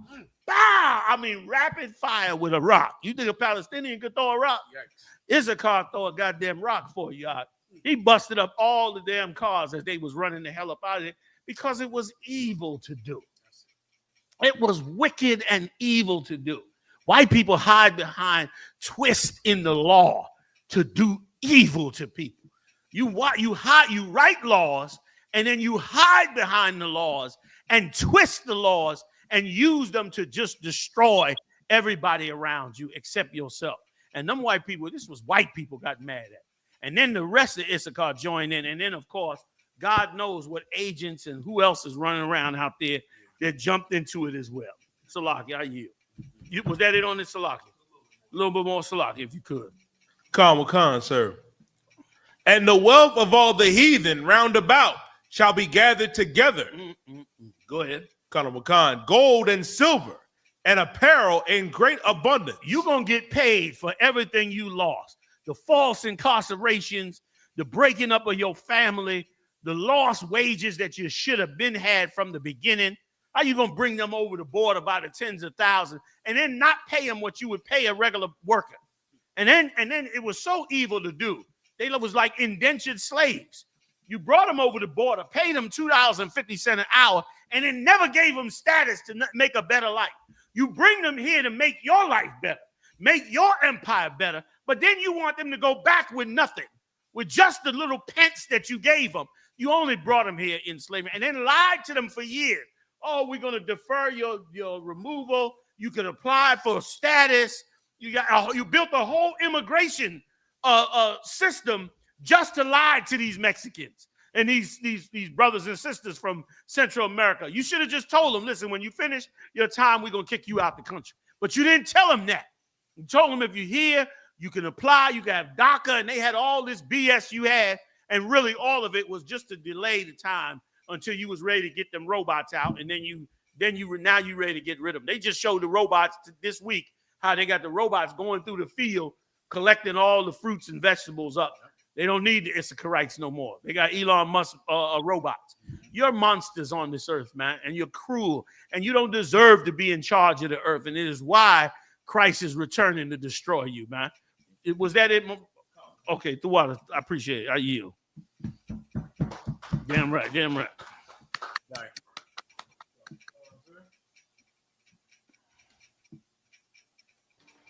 Colonel McCon, sir. Brittany Renner reveals she and Kevin Gates are divorced. I don't know who these people are. Okay, Kevin Gates is a rapper, and she's like a Instagram model, right? You know what I mean? Influencer. First of all, this brother right here, this brother right here. Okay, I don't know for sure, but just being around our people, this brother seems so gay. I think so. You know what I'm saying? Like he seems like a complete closet homosexual, and all of his behavior, you know what I'm saying, is he got severe damage. Like this is I don't know his full story, but he is definitely the type of brother who has been raped or violated violently in some way and is trying to deal with what he's gone through without therapy. You understand? And any woman that gets with him on a serious level, once they begin to see what the damage to this brother, they're going to want to get away from him. And I think he even admitted it at one time that he was molested. Am I right about that, Yedaya? Colonel McCon, sir. Let's read some of the story. I don't want to just hog it up. Mayaka's in here too. Salaki. Colonel McCon, during a recent interview, Brittany Renner made a bombshell revelation about her relationship with Kevin Gates. It's only been a few months since Kevin Gates and Brittany Renner linked up with DDG for a stream, sparking romance rumors in the process. The duo confirmed the rumors not long after, and last month fans began to speculate that they got engaged. Now, however, Renner has delivered a shocking update on their relationship. I see y'all out there know a whole lot about this. Itazab said he talked about being molested, and Ayazab said he spat in the mouth of one of his fans at a concert. This is true. Good Lord. And then Black Authentic Truth said she has a child with NBA player P.J. Washington. Go ahead, Yedaya, please jump in. If I could, sir. The baby she had with P.J. Washington was barely in the NBA. Like, I think he might have been 17, 18, and I think she was around 26, 27, got with him, had a baby, and it was so bad with her that Deion Sanders brought her to a Colorado team meeting for the Buffaloes to tell the team, this is the type of woman that is going to try to come after you. That's her? That's her, sir. I remember that. Yes. That's her. That's her. Damn. I remember he brought her to show them, don't ever get with a woman like this. Colonel McCon. I didn't know that was her. Colonel McCon. That is her. I guess the sodomite didn't remember. He missed that meet. Go ahead, you die. Colonel McCon, and what's so heavy about the comments, you know, that relationship was just doomed to fail when you get a whore and a sodomite together. That's Deuteronomy 23:17, sir. Go ahead. You can read it. Go ahead. Con, sir. It's the book of Deuteronomy, chapter 23, and verse 17. There shall be no whore of the daughters of Israel, nor a sodomite of the sons of Israel. There it is. You can't, ain't no mixed sexual nothing when it comes to the Lord. You a man, woman. Everybody fall in line like they supposed to fall in line. And if I could, can I add something, Mayak? Was you gonna say something, Mayak? Nah, sir, you got it. Salakia, real quick, if I could, this is what bothers me about this brother. All right, and brothers like him. He has great influence. This man is made records and is a major influencer, like a lot of these stars are. You know what I mean? And he doesn't know that he is projecting the wrong thing to these young brothers and sisters. That what's coming out his mouth and his actions, he think he looks strong and he think he looks, but what he's doing is encouraging young men who are losing their ability to recognize their sexuality. And not only that, many young men who done been molested, who've been assaulted and all of that, he is encouraging them to go into that certain world. And it's such a detriment when what really needs to happen is he needs to get help. And this way, that is like the Lord said, to put it out of Israel. Like he needs to get himself taken care of because he's spilling poison before, you know, all the brothers and sisters. Salak, I yield. Anybody? Please, you know. Okay, someone as sick as Kevin Gates, it's just a matter of time before they catch him out on some P. Diddy type trial in a minute. Before you know it, this is exactly the type of man that forces people to have sex with his wife, brings all kinds of other men into the bedroom because he wants to watch them have sex with her. He chooses a whore because this is the kind of woman that he can bring in other men with and watch her have sex with them. Heavy. And he's going to be in jail. Like while you're sitting there worshiping him for his commentary on life, and you idiots out there learning from Kevin Gates. Who out there in the chat room was learning from Kevin Gates, getting all his wisdom? I would love to know who in the hell was doing that, because he's clearly a sexual deviant, because he's a grown-up, traumatized child. I mean, everything about him says, I hate to even look at him, because you can see the demons on him of, I was molested as a child, and instead of fighting it, I went with it. I just decided I'm going to become the kind of person that my molester wanted me to be. Right. So now he just became it. And of course, he turned to drugs and rap music to soothe his pain. Yeah. Just like people have done for so many years. Before rap, it was the blues or something. You find some music to try to supplement your pain with a guitar or with now a microphone. But it's just you trying to just say, I've been hurt, I've been abused, and I'm going to just sing about it and rap about it and act like it's normal, when it cannot be normal to go through what he went through. You can't make it normal. Once it gets normal, you're going to see worse things happen in society. It has to not be normal. Right. You see what happened with guns, right? Guns, shooting on video games, killing all these zombies, shooting all these people in movies became what they do in high school. Yep. Now they go to high school and play a video game. Just gun down everybody in the cafeteria, because it became normal to gun down masses of people. Well, it's going to become normal to be molested and then to just continue in that molestation and just to have men have sex with your wife, be all types of freaks and nastiness. That's going to become normal, and you're going to create a haven for child molesters. Child molesters aren't going to be molesters anymore. They're going to just be older sexual partners. That's right. It'll become normal if people like him become influential. You got to look at him and say, I don't want your advice. Go to therapy. Don't tell me anything about relationships or money or anything. Go to therapy. Yes. Because this woman is an obvious whore. He's an obvious homosexual man, sodomite. And they chose each other to be codependents, to hurt each other. Yeah. And that's why the Bible says also, thou shalt not abuse thyself with mankind. It's like there's an abuse where I stab myself or I punch myself. When you use a person to abuse you, when you go to have a homosexual encounter. Now, instead of me hurting myself, You hurt me. Right. I want you to hurt me. And that's what these two did. That's all. These two just found somebody to hurt them. That's right. And it ran their course. He's going to be in jail. This is just going to happen. He's going to get locked up on some type of sex trafficking or some type of nasty Puff Daddy situation, sir. Damn right. Give it up. Give back what you stole. Said that in an interview, he said he was molested viciously. Damn. Yeah. And they saying he claimed it. So I can go. They saying he claimed Islam, but probably because that church then passed him around so horribly. I yield. Listen, now something. Ant Bed said he preaches semen retention. Whoa. Don't have sex with women. That's basically what they like. That's how he right. Keep it from women. Yes. Like keep your power, you know. You know what I'm saying? Big shout out to General Katham Gabal. Big shout out to Furious Zion General Shalom, the General. I don't know if you want me to use your full name. You know what I'm saying? But big shout out to you, always warrior. You know what I mean? In the game, holding it down. So yeah. Like, go ahead, Mayak. Did I cut in on you, Mayak? No, you didn't, sir. I yield. Oh, okay. Man, that's it's sad song. Sad, just more sadness. Like the both of them probably sleep with the light on and cry all night. You know what I'm saying? And get high as a goddamn kite. And that's why, man, the Lord said this, blessed be the poor. Like, don't be so quick now. Now that you see all this going on up there, Puff Daddy and all that in Hollywood, don't be so quick now to act like you wish you was up there.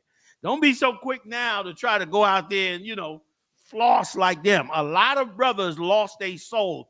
Some even came in the truth and still lost their soul because of trying to go up there and trying to be part of so-called the greatness of this empire.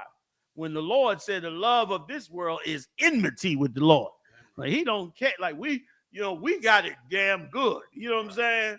We ain't on drugs, kids safe, Lord allow, and all that. You know what I'm saying? So building the kingdom is what we got to build. That world he in is a world of misery, man. Even Denzel, man, I heard Denzel in an interview recently where Denzel said, man, I had to fight drugs for years. I couldn't believe he said that. I would have never known Denzel, you know what I'm saying, because of his clean image. He said he had to fight it for years because, of course, in that world, you got all kind of madness going on. And Esau likes you on drugs any damn way. The Edomites want you on drugs simply because they can control you better. And so they want you on that anyhow. Salakia, are you? Yeah, you died, please.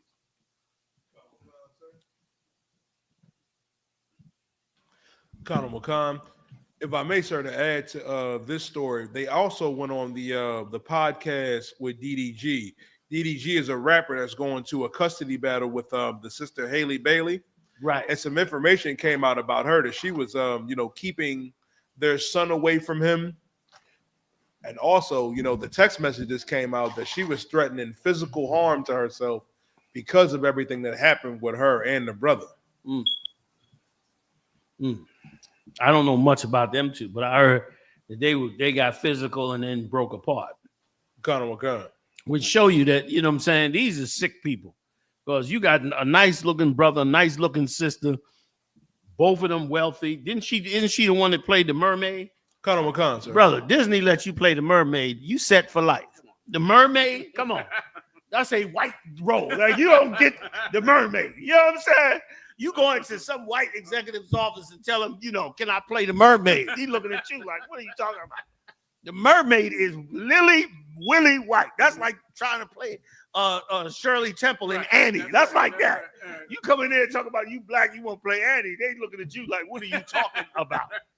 You know what I'm saying? And she got to play the mermaid. You set. But meanwhile, you can't have a simple relationship where you have a baby. Go ahead, General, please. No, I mean, I don't know why, for the life of me, why people look up to celebrities. Yeah. It's something I've never understood since, of course, I've been in the truth. And just to understand, why can't you just watch their movie and let that be that? Yeah. For the life of me, you like this cat rapping, listen to the damn rap. But why does he have to become your effing mentor? Like these rappers become your mentor somehow. You're watching them and learning from them, paying $500,000 to have a dinner with them. You just look up to them. once again, maybe it's, the lack of fathers and role models. Maybe it's just because the white man wants this to be your mentor. I don't even understand it. But of course, these are just broken and flawed people. Yeah. That's that. They're nothing more than that. They're drug addicts. They've been molested. They're so poor. So many of them are poor. Yeah. And you don't even know they're poor because the house, the car, the clothing has been loaned to them by some white man. You don't even know that they're in just as much poverty as you are until shockingly it comes out on TV that they don't have a goddamn penny. And then now you're stunned that this person you idolize this whole time has been broke. If I was you, I'd find a better man to follow.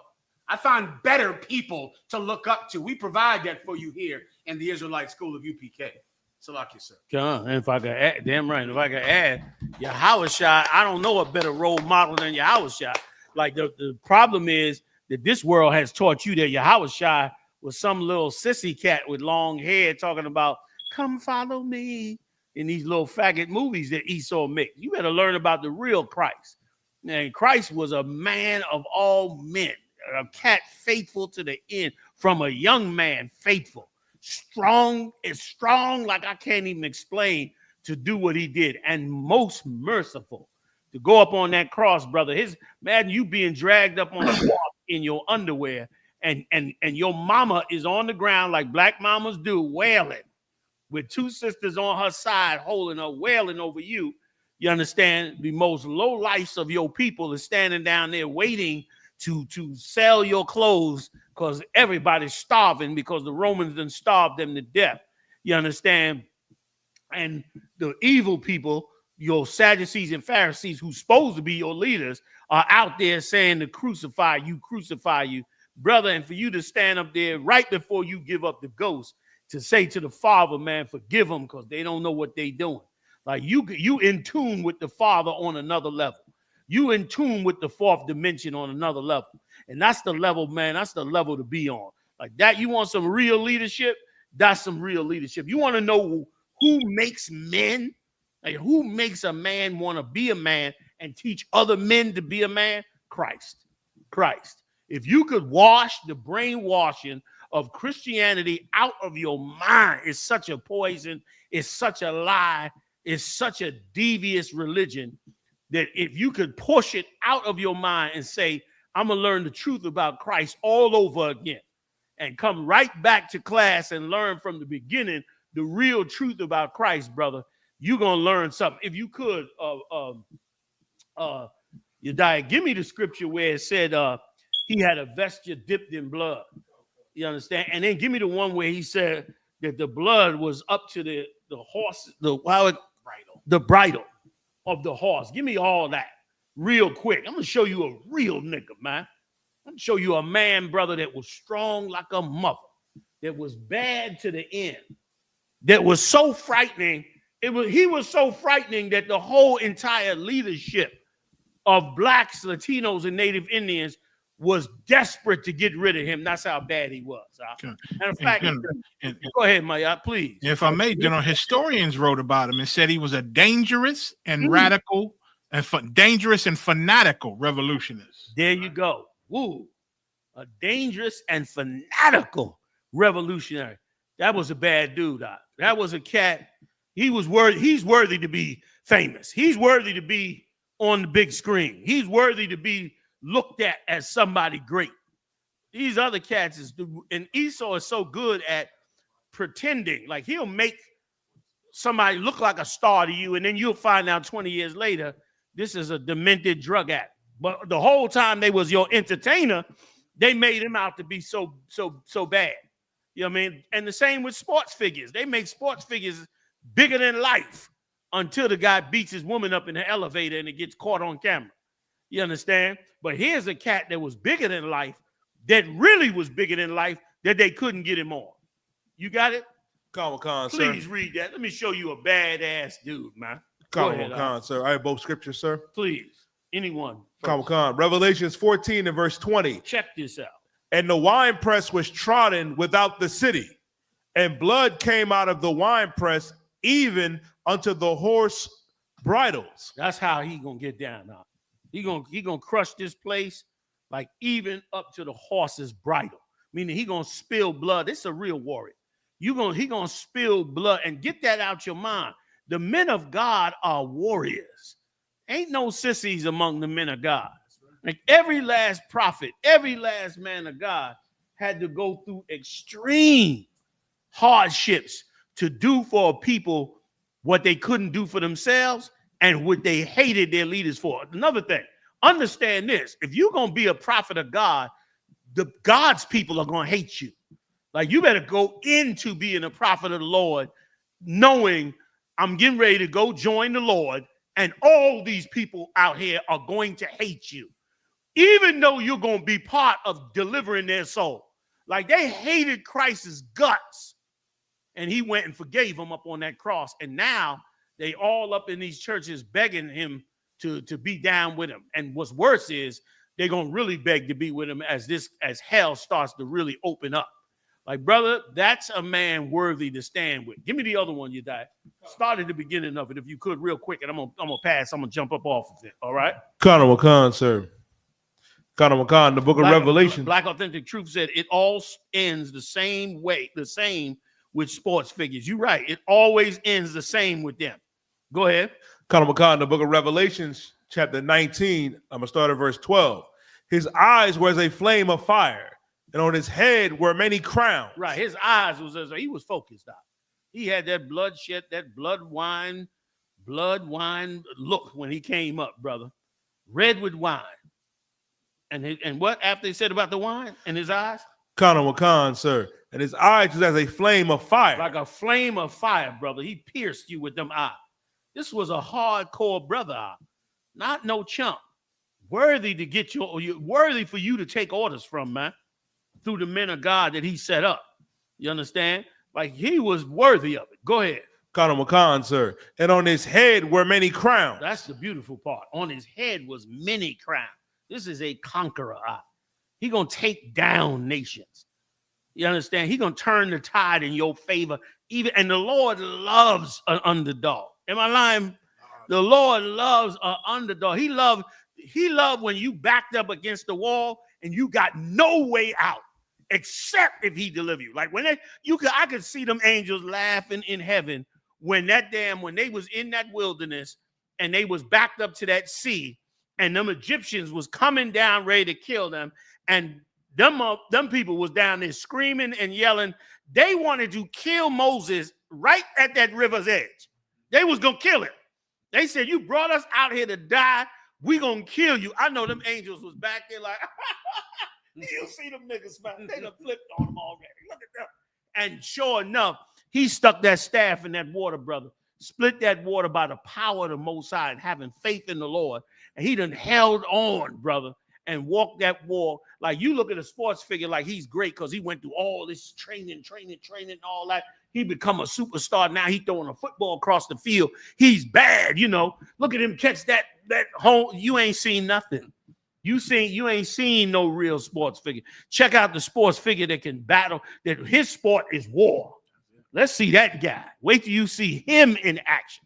Go ahead, Connor McCon, sir. And he had a name written that no man knew but he himself. Nobody could hold down that seat. Like, he was the #1 champion. Nobody could hold that seat. That name he had, nobody knew that name. Nobody could compare to that name. Go ahead, Connor McCon, sir. Verse 13. And he was clothed with a vesture dipped in blood. I couldn't wait till you got to that part. He had on a vesture, brother, dipped in blood for the killing that he had done, for the destruction he done brought on this earth. And John saw all this ahead of time, man. Where you at? Where you reading at? Tell him where you at. Connor McCon, so I'm in the book of Revelation, chapter 19 and verse 13. That's right before the part we getting ready to do tomorrow. 12 o'clock noon East Coast time, 3 o'clock West Coast time. We're going to get into the last 2 chapters, man, of that kingdom coming in. And that kingdom came in because this badass nigga named Jesus Christ, who we know in the Hebrew, his true name, Yahushua, this cat went and put it down for the get down. You understand? Nobody could handle that name. Right or wrong? Read. Connor McCon, sir. And his name is called the Word of God. Shemini, for you to get that seat, just to be the word of the Lord. For you to get that seat, you got to be bad. Because you can't mess that up. You can't, you understand what I'm saying? You can't mess up. How you gonna be the word of the Lord and say the wrong thing? You can't do that. You and I could make a mistake, be like, oh no, it ain't that scripture, it's this scripture. Right. Or you know what I'm saying? Oh, wait a minute, I made a mistake here. He can't make that mistake. He got to bring that word. That's why he's able to be that word, because he's that hardcore, that tough, that strong, that diligent, that unrelenting, that faithful. That's the man that you got to duplicate yourself by. You got to become like he was. Read on, you die if there's more. Kana Wakan, sir. Real quick. And the armies which were in heaven followed him. The armies followed him. This is how bad he was. All the armies in heaven knew he was the man, and they followed him, man. They rolled with him. And let me tell you something. This evil, disgusting, foul world wants you to believe there's nothing beyond this third dimension, which is a fool's game. The Lord made this humongous universe. You think he don't control another dimension outside this universe? You think them angels is just non-existent? A lot of you niggas say, oh, you niggas looking for somebody in the sky to come down. I wonder who you looking for right now. Who you looking for right now? You understand? When them drones was in the sky, wasn't nobody wondering then. Like though the Lord is beyond every. The scriptures say, as high, how it go, as high as the heavens are, so is the Lord above man. Okay, like the Most High is infinite. And brother, if you could have faith in the Most High, being of the seed of Israel, I ain't saying all them heathens, but the seed of Israel, you got a seat, brother, that you don't deserve at all, because you are not worthy to have done what it takes to own a seat in the court of the Most High. In Revelation, like I said, again, tomorrow, 12 o'clock noon, come right back on this channel. Join me on the East Coast, West Coast, 3 p.m. You're going to see where the scriptures are going to say the Lord is going to be among us in the kingdom. Hold it now. The Most High is going to come down and say, well, goddamn, you niggas held it down. The Most High is going to be in the kingdom. I'm going to show it to you. He's going to sit up in the kingdom in a chair, pass the wine, and be sitting in there with you. He the Most High power. You ain't going to know what to do. You're going to be sitting at the end of the table like this. Like, scared. Oh, so I think I knocked the mic. Okay, Most High Christ. That's going to happen now. And brother, faith is an amazing thing. If you don't have faith, then you might as well just submit to the white man and do whatever it is he tell you to do, because you don't have faith to see beyond his power. To be a real true servant of the Lord, you got to see beyond the power of this world and see that there's a power way over this world that's getting ready to wipe this world out, and you got to attach yourself to that king. That's a leader. You got more on him? Okay. Just real quick, I want to finish up. I think I might be killing all the time. Salaki, y'all. Kana Wakan, sir. Come. Kana Wakan, sir. Clothed in fine linen, white and clean. Right. Clothing fine. That's it, right? You know what I mean? Like, that's a badass brother. That's a badass brother. And the scripture, another scripture I'm sure is brought out earlier, it says that he came before the throne. And listen, he came before the throne, and then it said, and they brought him near. Meaning he came before the throne, but he stayed back. Even Yahushua stayed back. He didn't get all up on the throne. And the angels came and brought him near the throne, up to the Most High's face for the Lord to see him. That's how much he didn't even want to run up on the Most High. Brother, we have a power that loves us, and is so merciful that the mercy from the Lord going to extend to the other nations eventually. After 1,000 years of them building and repaying every damn thing that they stole, they gonna live in peace on the earth themselves. That's how much mercy the Most High gonna have. And forget about us. We're gonna be in the goddamn wonderland for the rest of our days, forever and ever and ever and ever. People ain't even gonna know what war is. War, what's that? They're gonna ask you, what's that? It's something you got to read in the history book, because you ain't gonna know what it is, because there ain't gonna be nobody to ever come up against these 12 tribes once they raise from the earth. And that's why so much, like the scripture say, last one if I could, man. I know I'm running. No, please. Like the scripture said that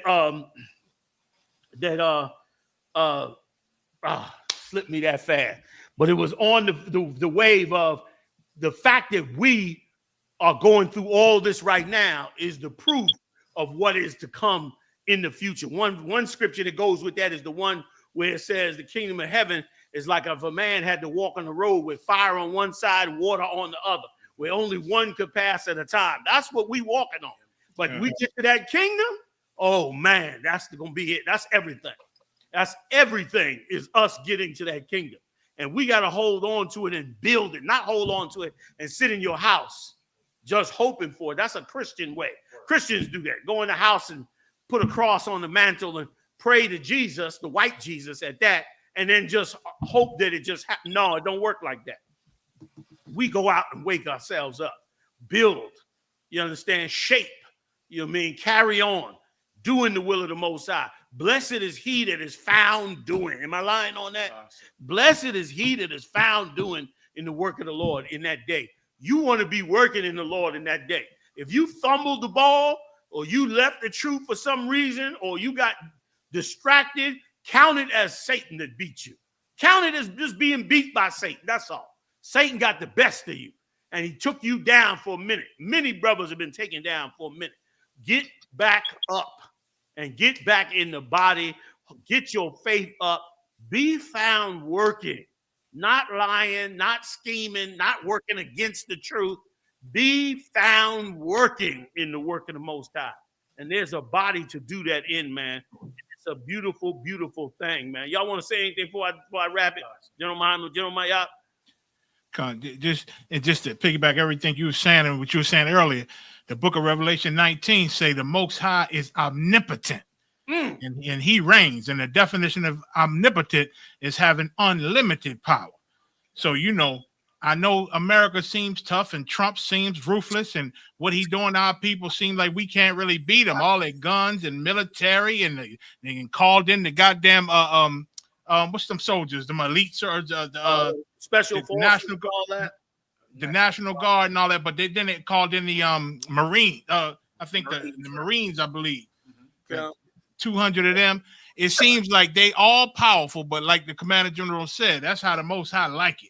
He like you to look big and bad and great and wonderful, just like Egypt, just like Rome was powerful. He like you to get there, like the book of Romans say. He raised you up so that I could bring you down. Then the Most High come smash everything that you thought. We look at white people like they gods. They so strong.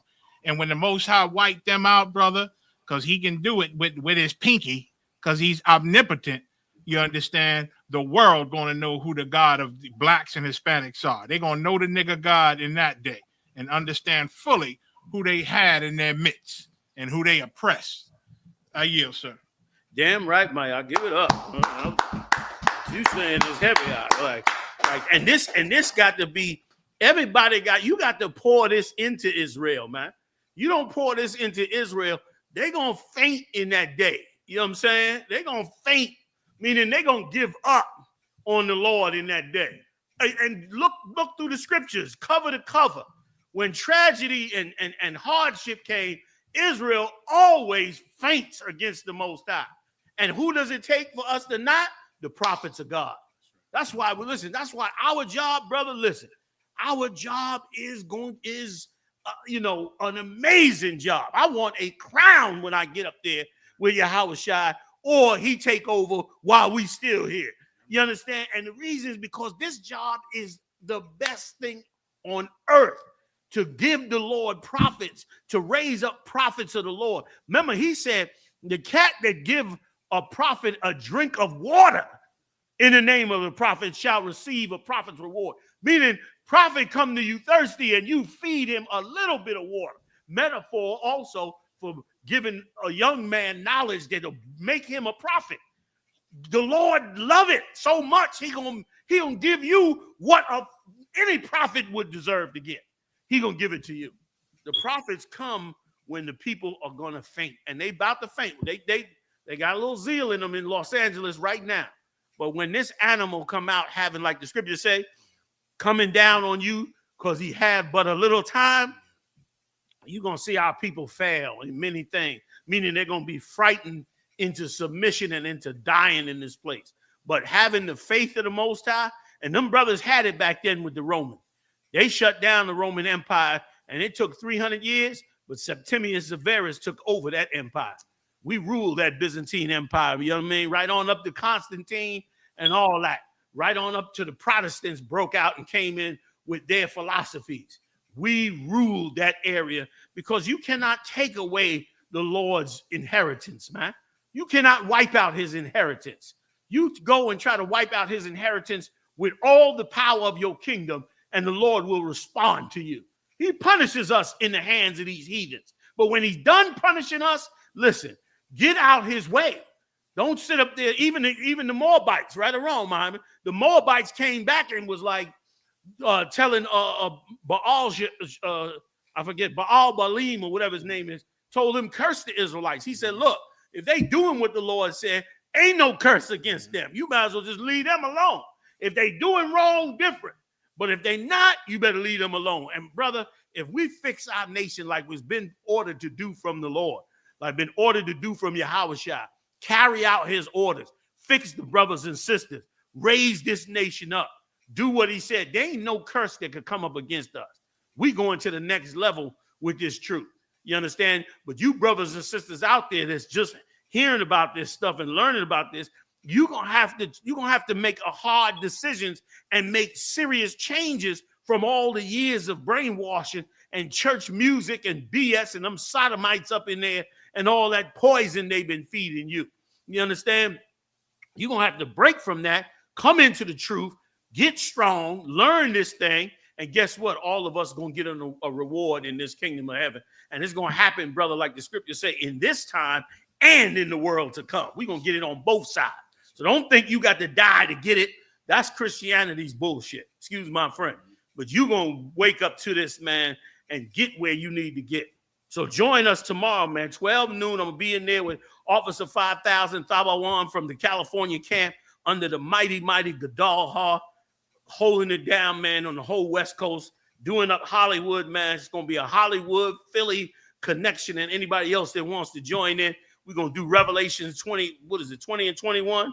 Or 21 and 22, the last two chapters 21 and 22. Revelation. Bring it final two chapters, right?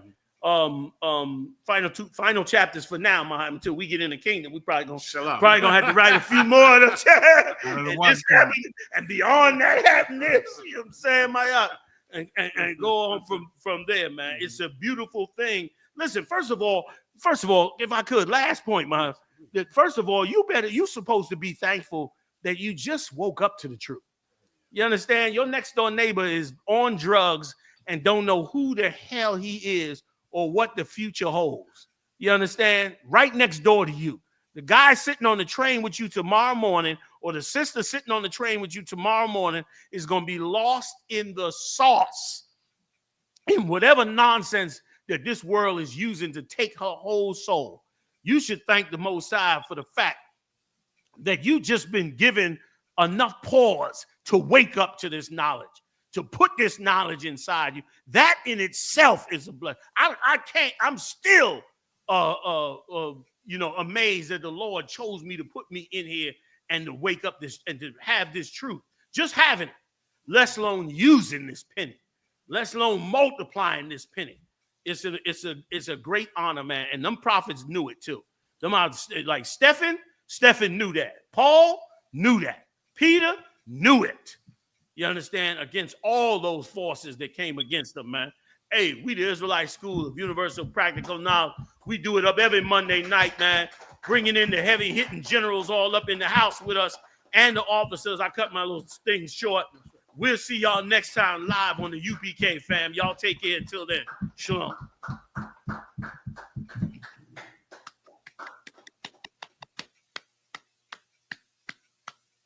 Black women are trained, and they're training not to go harm nobody, but to protect themselves. Because we know certain people are soul winners. They could rule the earth, and they'll still hate you. They could be in charge, and they'll still do you in. So we understand that. So now brothers want to really protect themselves. If you have a son, it's always said, black men like to walk away from their family. Black men don't take care of their kids. But what you don't understand is this society, and you'll never believe what I'm saying, but your psychologists and others will tell you this to be true, that you train black men to not be able to love their children, because you can't love your child if you don't have the right to protect your child. So we have to go through life having children and trying to love our children while you take away our rights, stop us from raising up our sons. And so black men give up because you break their spirit. That's why they give up. But you know what? It's a new day. Take a look up on that hill. Take a look at that hill. This is a new day. These are new men. Their hearts are changed for righteousness. They're not criminals. They're not drug dealers. They're not gangsters. They're not terrorists. They're not any of those things. They're simple men seeking to understand the Bible and walk in righteousness.